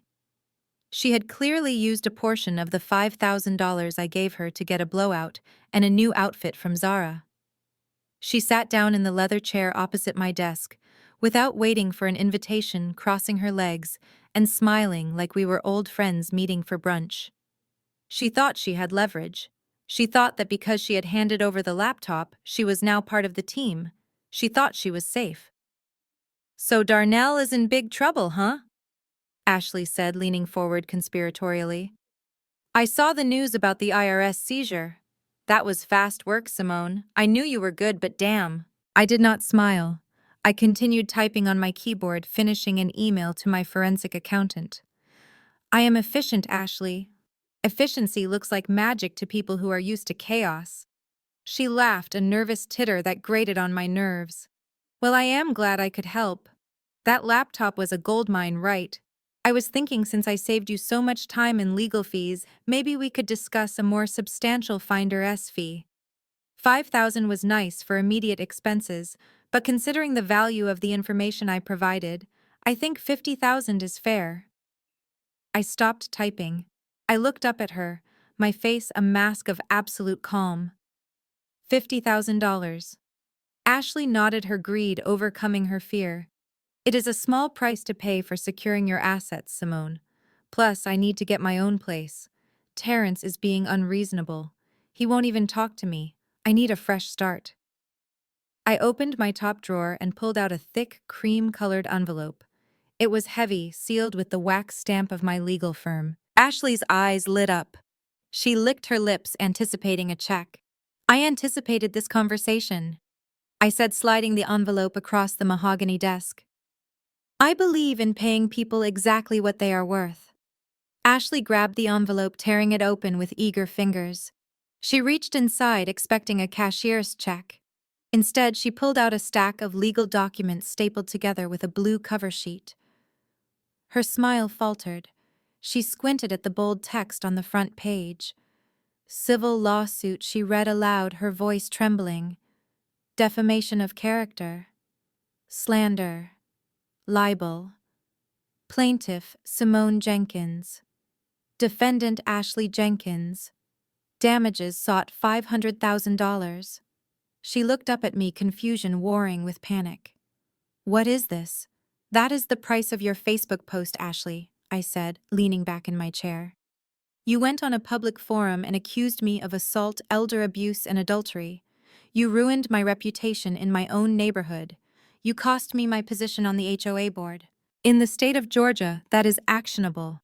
And since you admitted to me just now that you knew Darnell was the thief, your post was done with actual malice. That triples the damages. But I helped you, she stammered. I gave you the laptop.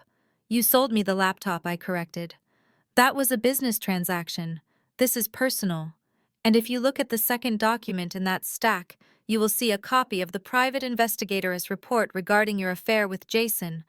I have already sent the original to Terrence's divorce attorney. In Georgia, adultery bars you from receiving alimony. You are leaving that marriage with $0. Ashley dropped the papers as if they were burning her hands. You cannot do this. I have nothing. Then I guess you will be paying me via wage garnishment for the rest of your life, I said coldly. You wanted to be part of the elite, Ashley. You wanted the drama. Well, welcome to the big leagues. Now get out of my office before I add trespassing to the lawsuit. Ashley stood up, her legs shaking so bad she nearly collapsed. She looked at the documents scattered on the floor, then at me. She saw no mercy in my eyes.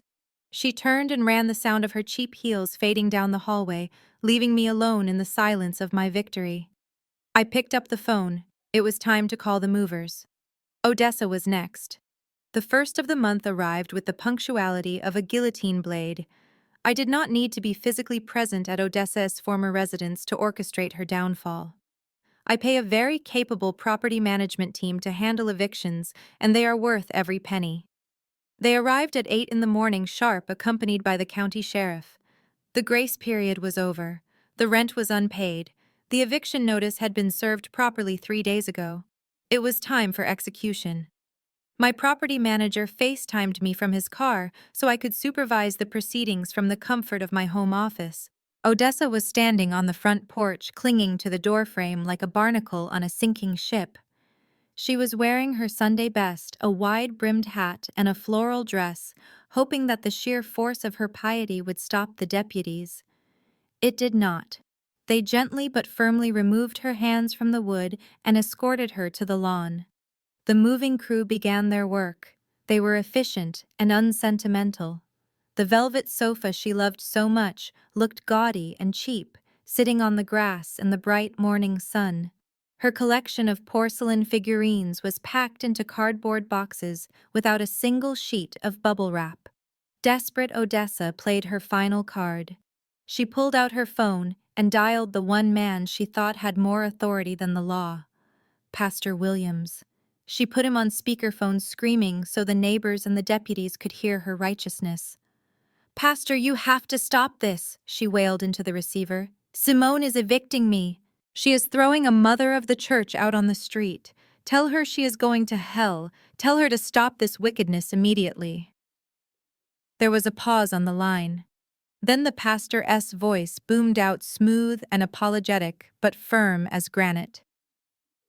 "Sister Odessa, I cannot get involved in private business matters. The church stays out of legal disputes between members. But she is evil," Odessa shrieked, her voice cracking. "She is attacking the faithful. She is attacking me." "Sister Odessa." The pastor interrupted, his voice dropping an octave. "Sister Simone just signed the check for the new roof on the sanctuary yesterday.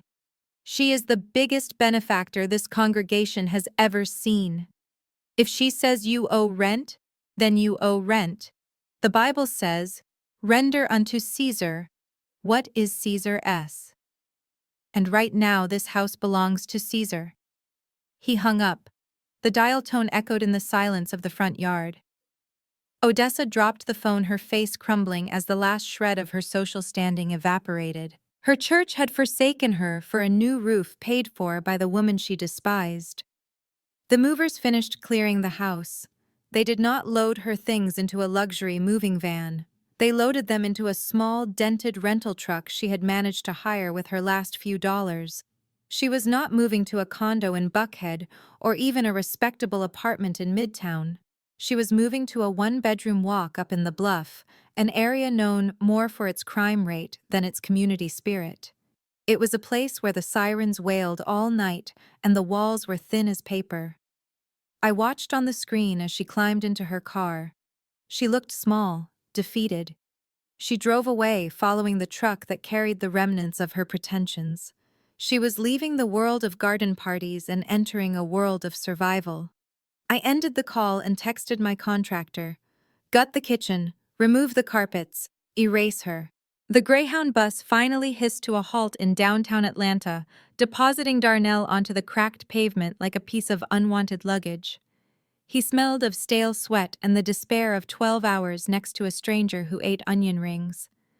His linen suit was a wrinkled disaster, his Italian loafers scuffed beyond recognition. He did not have money for a cab, so he walked.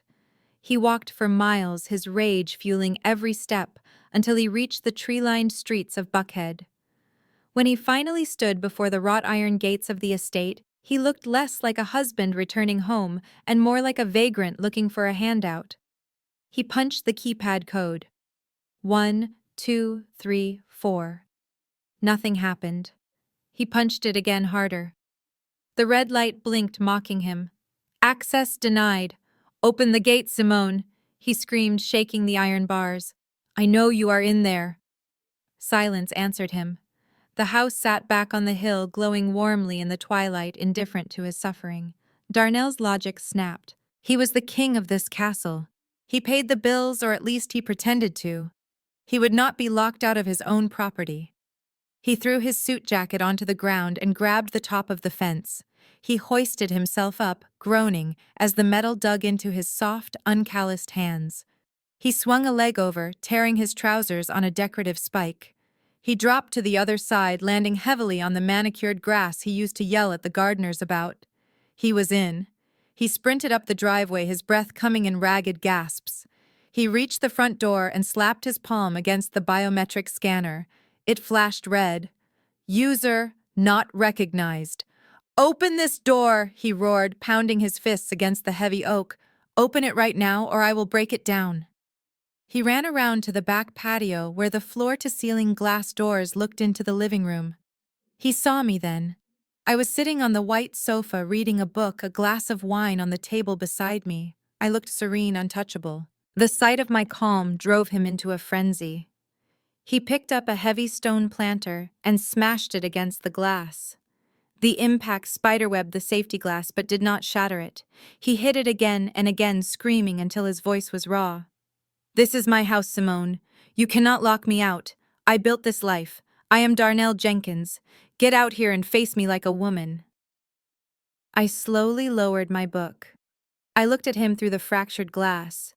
He looked wild eyes, bloodshot saliva flecking his lips. He was not the smooth businessman anymore. He was a feral animal, cornered and dangerous. He truly believed in his delusion. He believed that his name on a piece of paper that didn't exist made him the king. I stood up and walked to the glass. I did not open it. I simply pointed to the driveway behind him. He spun around, chest heaving, expecting to see a welcoming committee. Instead, he saw the flashing lights reflecting off the pool water. He had triggered the silent alarm the moment his feet hit the grass. He was not a husband coming home. He was an intruder. And the cavalry had arrived. The blue lights of the local police were familiar, but the stark white strobe lights of the black SUVs were something entirely new. Darnell turned away from the shattered glass door, shielding his eyes from the glare. He expected to see Officer Davis again. He expected to be able to charm his way out of a domestic disturbance call with a smile and a story about a crazy wife. But when the car doors opened, it was not the local beat cops who stepped out. Men in dark windbreakers with bold yellow letters on the back swarmed the driveway. FBI. They moved with a terrifying precision that signaled this was not a social call. They did not walk up the driveway, they sprinted, weapons drawn, and trained on the man standing amidst the broken pottery.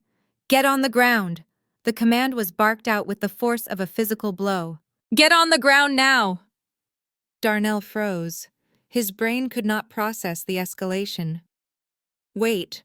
Hold on, he stammered, raising his hands, palms out. This is a misunderstanding. I live here. My wife is inside. We are just having a fight. I am Darnell Jenkins. The lead agent did not hesitate. He did not care about Darnell's explanations or his delusions of grandeur. He closed the distance in 3 strides and kicked Darnell's legs out from under him. Darnell hit the ground hard, the air leaving his lungs in a painful whoosh. His face was pressed into the wet grass, the same grass he used to obsess over keeping perfect. A knee was driven into his back, pinning him down like an insect. Darnell Jenkins, you are under arrest, the agent announced, his voice devoid of any sympathy. For what? Darnell wheezed, spitting out dirt. Breaking a window. This is my house. You are under arrest for violation of Title 26, United States Code Section 7201, tax evasion, the agent recited, rattling off the statutes like a grocery list. And for violation of Title 18, Section 1343, wire fraud. Wire fraud, Darnell choked out, as the cold steel of the handcuffs bit into his wrists, twisting his arms behind his back. That $1.2 million you wired to Miami, the agent explained, leaning down so his mouth was close to Darnell's ear. You moved stolen funds across state lines to avoid federal tax liability. That brings the FBI into the game, Mr. Jenkins. You didn't just steal from your wife. You used the interstate banking system to launder the proceeds. That is a federal felony carrying a maximum sentence of 20 years. I watched from the doorway, my arms crossed against the evening chill. The shattered glass crunched under my slippers as I stepped out onto the patio. Darnell craned his neck, trying to look at me. His face was smeared with mud and tears. The arrogance was gone. The swagger was gone. All that was left was a terrified little boy who had played a man's game and lost. Simone, he screamed, his voice cracking. Tell them it was a mistake. We can fix this. I will pay it back. Do not let them take me. I looked at the agent and gave a slight nod. I did not say a word to Darnell. There was nothing left to say. The agent hauled Darnell to his feet, dragging him toward the waiting SUV. He fought against them, his feet scuffing the driveway, leaving long marks in the gravel. As they shoved him into the back seat, he looked at me one last time, pleading with his eyes. I simply raised my glass of wine in a silent toast. The heavy door slammed shut, sealing his fate. The convoy pulled away, leaving only the sound of crickets and the distant wail of a siren carrying my husband to his new home in a federal holding cell. The holding cell smelled of industrial bleach and old sweat, a combination that stuck to the back of the throat. Darnell sat on a cold metal stool, his legs bouncing nervously. He was wearing an orange jumpsuit that was 2 sizes too big, the coarse fabric scratching his skin. It was a far cry from the tailored suits and silk linings he was used to. Across the steel table sat a man who looked like he had not slept in a week. His suit was cheap polyester, his tie was stained with coffee, and his briefcase was scuffed. This was Mr. Henderson, his court-appointed public defender. Darnell had demanded his usual attorney but had been informed that his retainer was empty and his calls were being blocked. "So get me out of here," Darnell said, leaning forward and trying to summon his old authority. "This is a mistake, a misunderstanding. I want bail. I have connections." Mr. Henderson sighed, rubbing his temples, as if Darnell was a headache he could not get rid of. He opened a thin file folder and pulled out a stack of papers.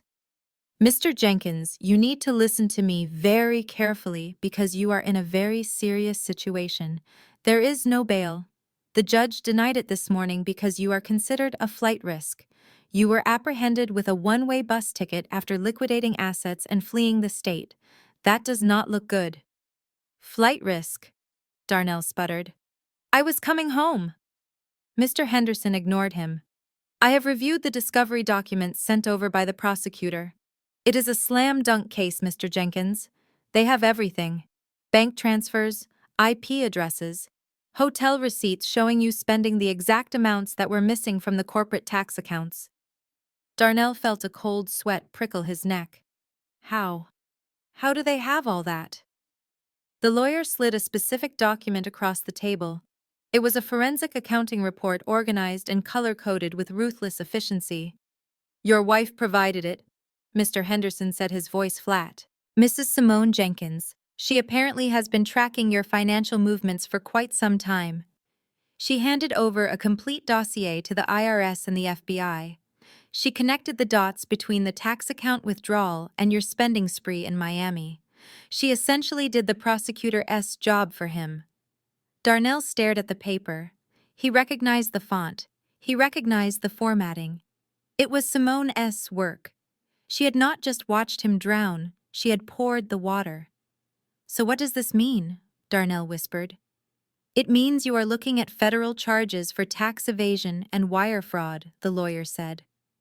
The federal guidelines for the amount you stole, which is over $1 million, are not lenient. You are looking at 10 years in federal prison, Mr. Jenkins, minimum, and you will be ordered to pay full restitution, which means you will be in debt for the rest of your life. 10 years, Darnell choked out.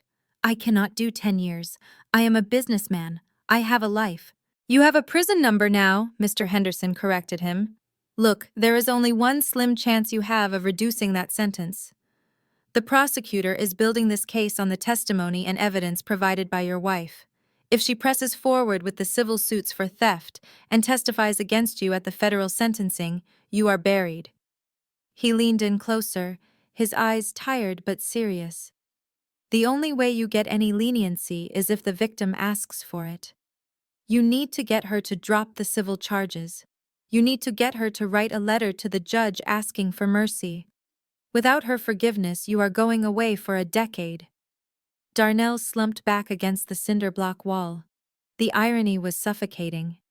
He had spent years thinking he was the one in control, thinking he was the prize. Now his freedom, his future, and his very life depended on the mercy of the woman he had humiliated. He had to beg, and he knew deep down that Simone was not in the mood for charity. Mr. Henderson stood up, gathering his files. You have one phone call left this week, Mr. Jenkins. I suggest you use it wisely. Do not call your mother. Do not call a friend. Call your wife. And you better pray she picks up. The visiting room at the Federal Detention Center was a study in misery, painted in shades of gray and hopelessness. The air smelled of stale floor wax and despair. I walked through the heavy steel doors, and the sound of my heels clicking on the concrete floor drew every eye in the room. I had dressed for the occasion with surgical precision. I was wearing a pristine white suit, tailored to perfection, that glowed under the harsh fluorescent lights. I looked like an angel of justice descending into purgatory. I sat down on the metal stool on my side of the thick plexiglass partition and waited. A moment later, the door on the other side buzzed open. Darnell shuffled in. The transformation was shocking. The swagger was gone. The arrogance had been scrubbed away by sleepless nights and the reality of his situation. He was wearing a bright orange jumpsuit that hung loosely on his frame. His hair was unkempt, and his face was covered in a patchy stubble. He looked tired. He looked defeated. He looked like exactly what he was, a man who had lost everything. He sat down and snatched up the black phone receiver, his eyes wide with a desperate hope. Simone, he breathed, his voice cracking through the static of the line. Baby, you came. I knew you would come. You have to get me out of here. It is a nightmare in here, Simone. The food, the people. I cannot survive this. Please tell me you spoke to the lawyer. Tell me you are going to fix it. I picked up my receiver slowly, my movements deliberate and calm. I did not smile. I did not cry. I looked at him with the detached curiosity of a scientist examining a specimen. I spoke to your lawyer, Darnell. I said, my voice steady and cool. He tells me you are looking at 10 years, maybe 12 given the amount of money involved. That is a long time, Darnell. By the time you get out, you will be in your 50s. Your looks will be gone. Your connections will be dead. You will be an old ex-con with nothing. Darnell flinched as if I had slapped him. Tears pooled in his eyes. Don't say that. Please help me. You can stop this. If you drop the civil suit, if you tell them it was a misunderstanding about the company funds, they said you are the key Simone. I reached into my briefcase and pulled out a thick document. I held it up against the glass so he could read the bold letters on the front page. This is a divorce decree, Darnell, I explained. It is uncontested. It states that you accept full responsibility for all marital debts, including the tax liability you created. It states that you have no claim to my house, my business, or my assets. It states that you walk away with absolutely nothing but the debt you accrued. He stared at the paper. You want me to take all the debt? I nodded. Here is the deal. You sign this paper right now. You release me from everything. You take the fall alone. If you do that, I will inform the prosecutor that I am not pursuing the additional civil theft charges for the jewelry and the household items.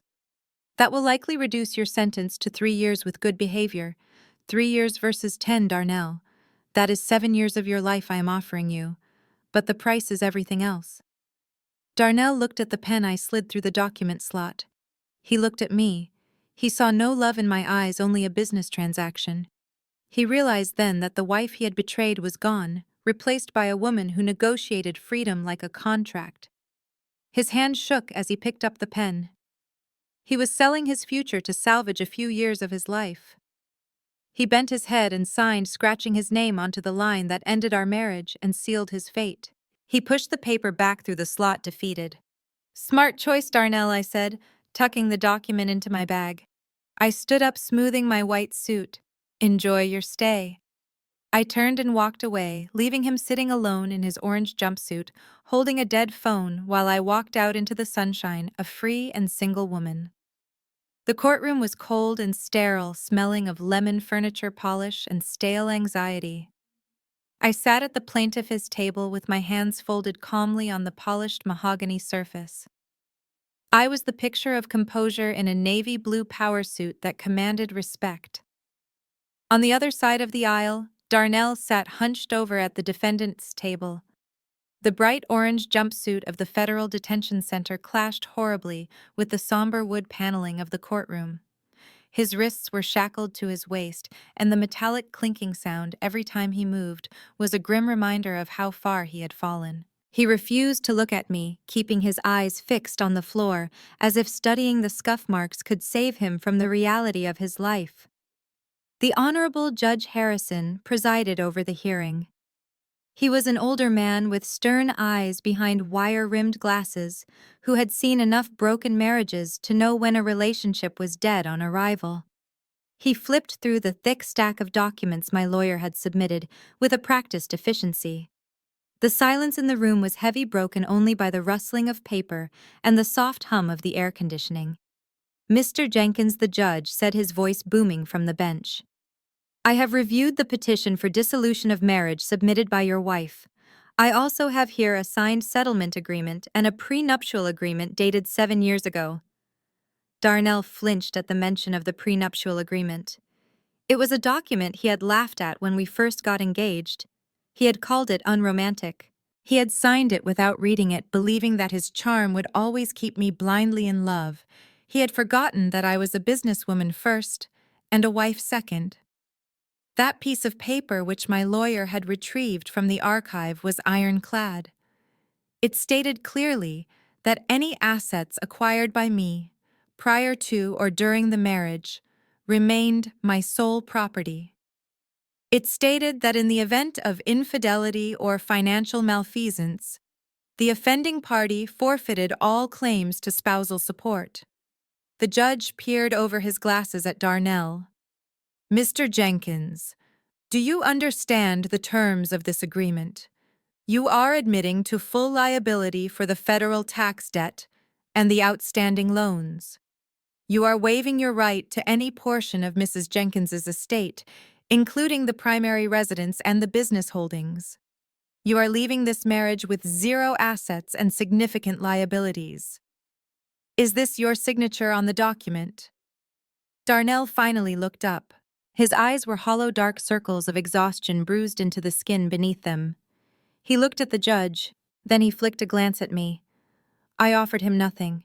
No pity, no anger, just a blank wall. He knew that if he fought this, if he dragged it out, I would unleash the civil theft charges and add years to his prison sentence. He was trapped. Yes, Your Honor. Darnell whispered, his voice raspy. That is my signature. I agree to the terms. Are you making this admission of your own free will? The judge asked. Yes, Darnell said, dropping his head back down to his chest. I just want it to be over. Very well, the judge said. He picked up his gavel. It was a simple wooden tool, but in that moment it looked like the hammer of a god. Since the parties are in agreement and the prenuptial contract is valid and enforceable, I grant the dissolution of marriage. The plaintiff, Simone Jenkins, retains full ownership of all contested properties and accounts. The defendant is solely responsible for the debts listed in Exhibit B, divorce granted. The gavel came down with a sharp, authoritative crack that echoed through the room like a gunshot. It was the sound of a heavy chain breaking. It was the sound of the air rushing back into a room. I took a deep breath, filling my lungs with the sweet oxygen of freedom. It was over. I stood up and gathered my purse. I did not look back at the man in the orange jumpsuit who was being hauled to his feet by the bailiff. I did not say goodbye. He was just a line item on a ledger that had finally been balanced. I walked out of the courtroom doors and into the hallway where the sun was streaming through the high windows. I checked my phone. My bank accounts were intact. My house was secure. My reputation was spotless. I was single. I was rich. And for the first time in a long time, I was completely at peace. The fluorescent lights of the Quick Mart on the outskirts of Decatur hummed with a low headache, inducing buzz that seemed to drill directly into Ashley's skull. It was 3 in the morning, and the air inside the store smelled of stale mop water and overcooked hot dogs rolling endlessly on the heater. Ashley adjusted her polyester vest, which was 2 sizes too big, and scratched her neck. Her once manicured nails were now chipped and broken, the acrylics long gone, because she could barely afford groceries, let alone a salon visit. She leaned against the counter, watching the security monitor, as a man in a hooded sweatshirt loitered near the beer cooler. This was her reality now.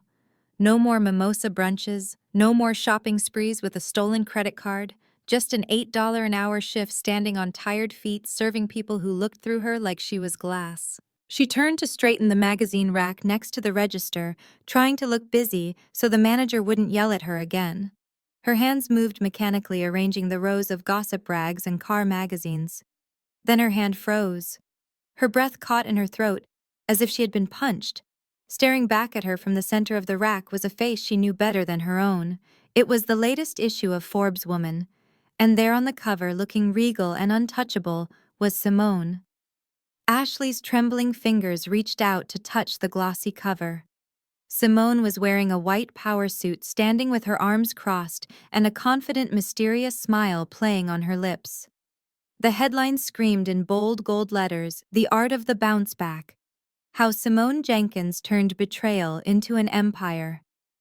The subtitle read, "Atlanta's Real Estate Queen on Financial Literacy and Freedom."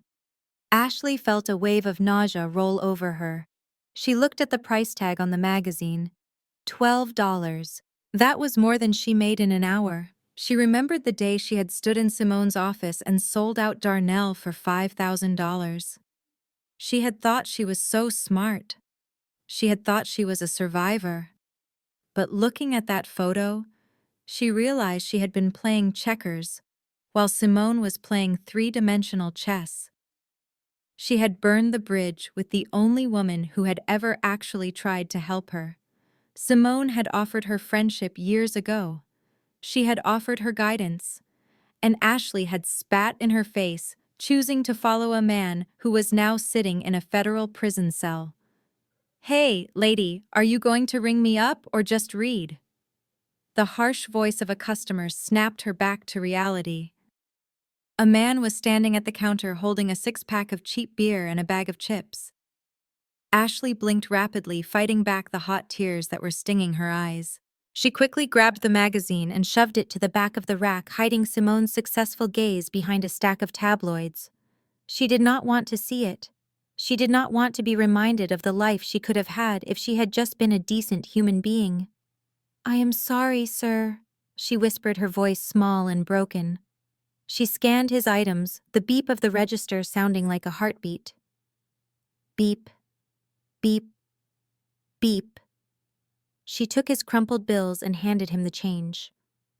As he walked away, the automatic door dinged, letting in a gust of cold night air.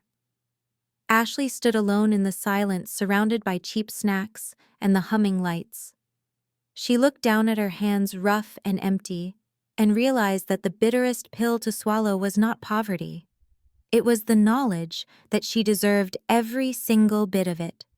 The fluorescent lights of the shady Pines assisted living facility buzzed with a low, constant hum that served as the soundtrack to Odessa Jenkins' final act.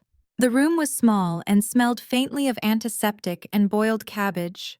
It was a far cry from the spacious home in Buckhead she had once presided over like a queen. Here she was, just another number in a state-funded facility, a resident in room 304 who needed help getting to the bathroom. Odessa sat in her wheelchair by the window, staring out at a gray parking lot, her hands clutching a tattered magazine that was weeks old.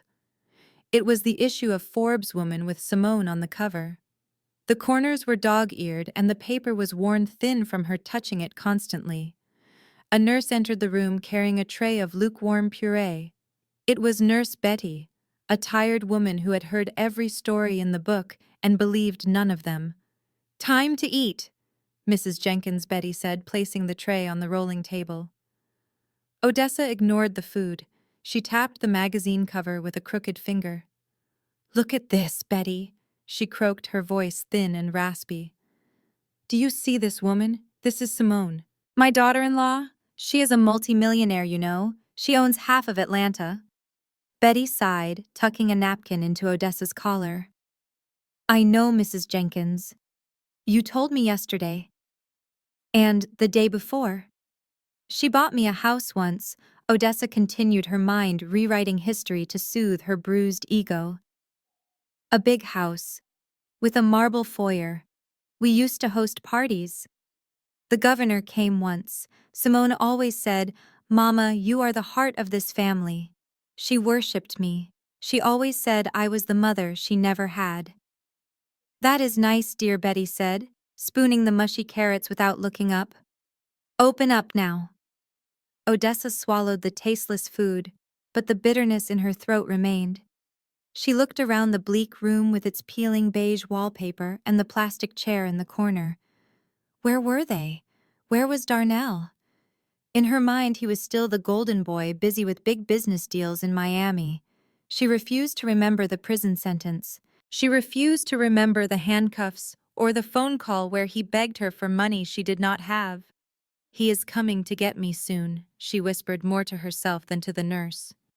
"Darnell and Simone. They are coming to take me to the estate. They are just busy. Big business, you know. They are probably picking out a room for me right now. A room with a view of the garden."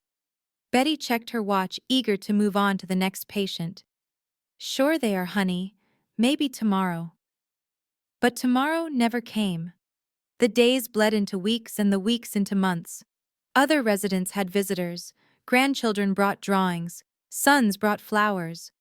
But for room 304, there was only silence. The phone on the nightstand never rang. The mail cart never stopped at her door. Odessa became a ghost in her own life. She spent her days telling anyone who would listen about her rich family, about the galas and the luxury cars. The staff pitied her. They saw a lonely old woman lost in delusions of grandeur, clinging to the image of a woman who had legally destroyed her. As the sun set, casting long shadows across the cold linoleum floor, Odessa looked at Simone's smiling face on the magazine cover one last time. In the dim light, Simone's smile looked mocking triumphant. It was a reminder of the power Odessa had tried to steal and failed. She was alone. Truly and utterly alone. And as her eyes drifted shut in the quiet darkness, the only legacy she left behind was a wrinkled magazine of the woman who won.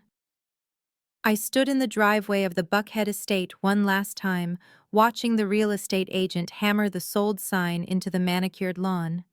The house was a masterpiece of architecture with its sprawling columns and ivy-covered walls, but to me it was just a mausoleum of a dead marriage. Every room held a ghost I was eager to exorcise. The kitchen where Odessa complained about my cooking. The master bedroom where Darnell lied to my face. The patio where the police dragged him away in handcuffs. I did not feel sad as I handed over the heavy brass keys to the agent. I felt lighter, as if gravity had suddenly released its hold on me. I had brought in a spiritual cleanser to sage the property earlier that week, but in the end, the only way to truly remove the bad energy was to sell it to a nice young couple from New York who didn't know its history. The check for the sale was substantial enough to wipe away any lingering bad memories. I drove away in my Range Rover without looking in the rearview mirror. I was done looking back. My destination was 40 stories up. I had traded the sprawling lawn and the maintenance headaches for glass steel and the sky. My new sanctuary was a penthouse in the heart of Midtown. The elevator opened directly into my foyer, and the first thing that hit you was the light. It poured in from floor-to-ceiling windows that wrapped around the entire apartment, offering a 360-degree view of Atlanta. At night, the city looked like a sea of glittering jewels, a constant reminder of the world that was mine for the taking. The decor was modern and minimalist, white leather sharp angles and abstract art. There were no heavy drapes to hide behind, no dark corners for secrets. It was a space designed for a woman who had nothing to hide and everything to gain. I stood on my balcony, the wind playing with my hair, holding a glass of vintage wine that I didn't have to share with anyone. The air up here was thinner, cleaner, and tasted like absolute freedom. But the victory wasn't just personal, it was professional. The next morning, I walked into the firm not as the distracted wife dealing with a crisis, but as the shark everyone knew I could be. The managing partners called an emergency meeting. I walked into the boardroom expecting another case file or perhaps a query about the media attention surrounding the trial. Instead, I was met with applause. The managing director, a man who rarely smiled, stood up and extended his hand. He told the room that my performance over the last quarter, despite my personal challenges, had been nothing short of legendary. I had brought in 3 major corporate accounts and saved the firm millions with my forensic auditing skills. He pointed to the door where a maintenance man was already screwing in a new brass plaque. It read, "Simone Jenkins, Senior Partner." I touched the cold metal tracing the letters of my name. I had not just survived the fire, I had used it to forge myself into steel. I sat at the head of the table, looked at the skyline I now dominated, and smiled. The best revenge wasn't destroying Darnell, it was succeeding without him. The crystal ballroom of the St. Regis Hotel was alive with the soft clinking of champagne flutes and the murmur of polite conversation. This was the annual Art for Education Gala, the kind of event where Atlanta's elite gathered to outbid each other for tax write-offs. 6 months ago, I would have stood in the corner worrying about Darnell drinking too much or saying something embarrassing to a client. Tonight, I stood center stage, wearing an emerald green velvet gown that hugged my figure, holding my paddle with the relaxed grip of a woman who answered to no one. I was examining a painting titled Rebirth, a chaotic swirl of jagged lines and bright colors, when a deep baritone voice spoke from beside me. "It looks like a collision, doesn't it?" the man said. I turned slowly. Standing next to me was a man who commanded the space without trying. He was tall, with deep mahogany skin and broad shoulders that filled out his tuxedo perfectly. But it was his eyes that caught me. They were kind, intelligent, and crinkled slightly at the corners, as if he smiled often. "I see it differently," I replied, turning back to the canvas.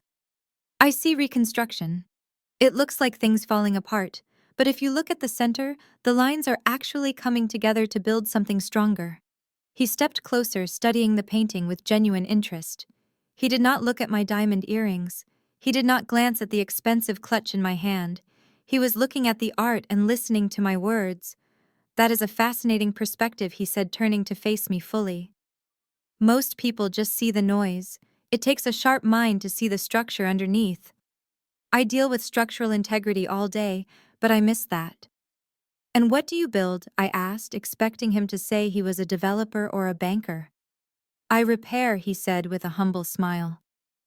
Dr. Julian Thorne, Chief of Neurosurgery at Emory Hospital. I spend my days trying to put people back together when life breaks them. I felt a spark of genuine intrigue. This was a man who dealt with life and death, who worked with his hands and his mind, a man who fixed things. "I am Simone Jenkins," I said, extending my hand. "I know who you are," Julian said, taking my hand. His grip was warm and firm. "I read your interview in Forbes. I was impressed. Not by the numbers or the real estate portfolio, but by the strategy, the way you navigated a crisis with such dignity and intelligence. That is rare, Simone." I felt a flush rise to my cheeks that had nothing to do with the champagne. He respected my brain. He admired my resilience. He did not care about the money, he had plenty of his own. He cared about the woman who had survived the fire. The auctioneer began the bidding for the painting we had been discussing. Julian raised his paddle immediately. 5,000, the auctioneer called out. I raised mine, 6,000. Julian looked at me, a playful challenge in his eyes. 7,000. 8,000, I countered, smiling. He lowered his paddle and bowed his head slightly. "I know when I am outmatched by a superior strategist," he said. "The painting is yours, Simone. It belongs with someone who can see the beauty in the reconstruction." I won the painting, but I walked away with something far more valuable. We spent the rest of the evening talking in the quiet corner of the balcony. We talked about jazz, about literature, about the pressure of saving lives, and the relief of saving yourself. There was no drama, no posturing, no hidden agendas, just two successful adults connecting on a level I had not experienced in years. At the end of the night, he walked me to my car. He did not try to pressure me. He simply handed me his card. "I would love to continue this conversation over dinner, Simone," he said. "No business, no galas, just us." I took the card. As I watched him walk away, a tall, steady figure in the night, I realized that for the first time in a long time, I was not looking for a savior. I was looking for a partner. And as I drove home to my penthouse with the city lights twinkling below me, I knew that my story was not ending. It was just beginning. 3 years is a long time in the world of business, but in the world of federal corrections, it is an eternity. I sat in my corner office, the one with the panoramic view of the skyline that I now practically owned, reviewing the acquisition papers for a new commercial complex in downtown Atlanta. My life had become a well-oiled machine of efficiency and profit. The chaos of the past felt like a movie I had watched once and then forgotten. My assistant knocked softly and placed a small stack of personal mail on my glass desk. On top of the pile of gala invitations and thank you notes was a plain white envelope. It was cheap, thin paper, and the handwriting was cramped and erratic. I recognized the slant of the letters immediately. It was a ghost from a life I had buried. I waited until I was alone to open it. There was no hesitation in my hands, no tremor of fear. I sliced the envelope open with my gold letter opener and unfolded the single sheet of lined notebook paper inside. The date at the top was from 2 weeks ago. "Dear Simone," it began, "I am writing this from the halfway house on Decatur Street. They let me out early for good behavior. I have had a lot of time to think in there, Simone. Time to think about how I messed up, how I took a queen and treated her like a servant. I know I cannot undo the past. I know I hurt you. But I am a changed man. I found God in that cell. I am clean. I am humble. I paused, taking a sip of my sparkling water. The words were the right words, but I knew the man who wrote them. Darnell did not find God, he found a new angle. I continued reading. I am finding it hard out here, Simone. Nobody wants to hire a felon with a wire fraud conviction. I am living in a room with 3 other guys. It is not the life I was meant for. I was thinking maybe you could find it in your heart to give me a shot. Not in the boardroom, obviously. I know that bridge is burned, but I need a job. Any job. I was hoping you could speak to your operations manager about a position in security. I could be a night guard at one of your properties. I could protect your assets. I know how the system works now. I would be loyal. I just need a foot in the door. Please, Simone, for old time's sake. I put the letter down on the cool glass surface. The audacity was almost impressive. The man who had stolen $1.2 million from my company now wanted a job guarding my buildings. He wanted me to hand him the keys and a flashlight and trust him in the dark. He truly believed that 3 years in a cell entitled him to my mercy. He thought that because we once shared a bed, we still shared a bond. I looked at the signature at the bottom. Darnell Jenkins. It looked small, weak. I waited for an emotion to surface. I checked myself for anger, for sadness, for pity. I waited for the urge to laugh at the absurdity of it, or the urge to cry for the wasted potential of the man he could have been. But there was nothing. Just a vast, empty silence. He was a stranger to me now. He was a bad investment I had written off years ago, a line of red ink that had been erased from the ledger. I did not pick up the phone. I did not call my operations manager. I stood up and walked over to the heavy-duty shredder in the corner of the room. I fed the letter into the machine. The motor whirred a sharp, efficient sound as the steel blades turned Darnell's pleas and promises into confetti. I watched the strips of paper fall into the bin, settling among the other discarded scraps of the day. It was over in seconds. I turned back to my desk, picked up my pen, and signed the acquisition deal worth $40 million. I had a meeting in 5 minutes, and I did not have time for ghosts. The Mediterranean sun felt different than the humid heat of Atlanta. It was cleaner and sharper, settling on my skin like a warm blessing rather than a burden. I sat on the teak deck of the Serenity, a 100-foot yacht I had chartered for the month, simply because I needed a break from the boardroom. The water around us was a deep sapphire blue, the kind of endless color that makes you forget that land or problems ever existed. I adjusted my sunglasses and took a sip of chilled rosé, listening to the rhythmic sound of the waves cutting against the hull. Julian was standing at the stern, looking out at the Amalfi coastline that was slowly fading into the distance. He looked at peace. He wasn't on his phone checking stocks, and he wasn't looking around to see who was watching us. He was just enjoying the moment.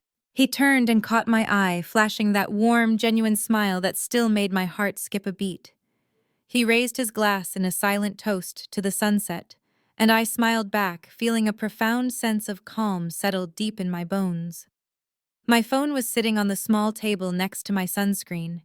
It buzzed suddenly, a harsh mechanical vibration that intruded on the paradise. I frowned. My assistant knew better than to call me, unless the building was burning down, and my family knew I was in a different time zone. I reached for the device, the screen lighting up with a notification from an unknown number. I slid my finger across the glass and opened the message. There were no names, just a string of digits and 3 words. Are you happy?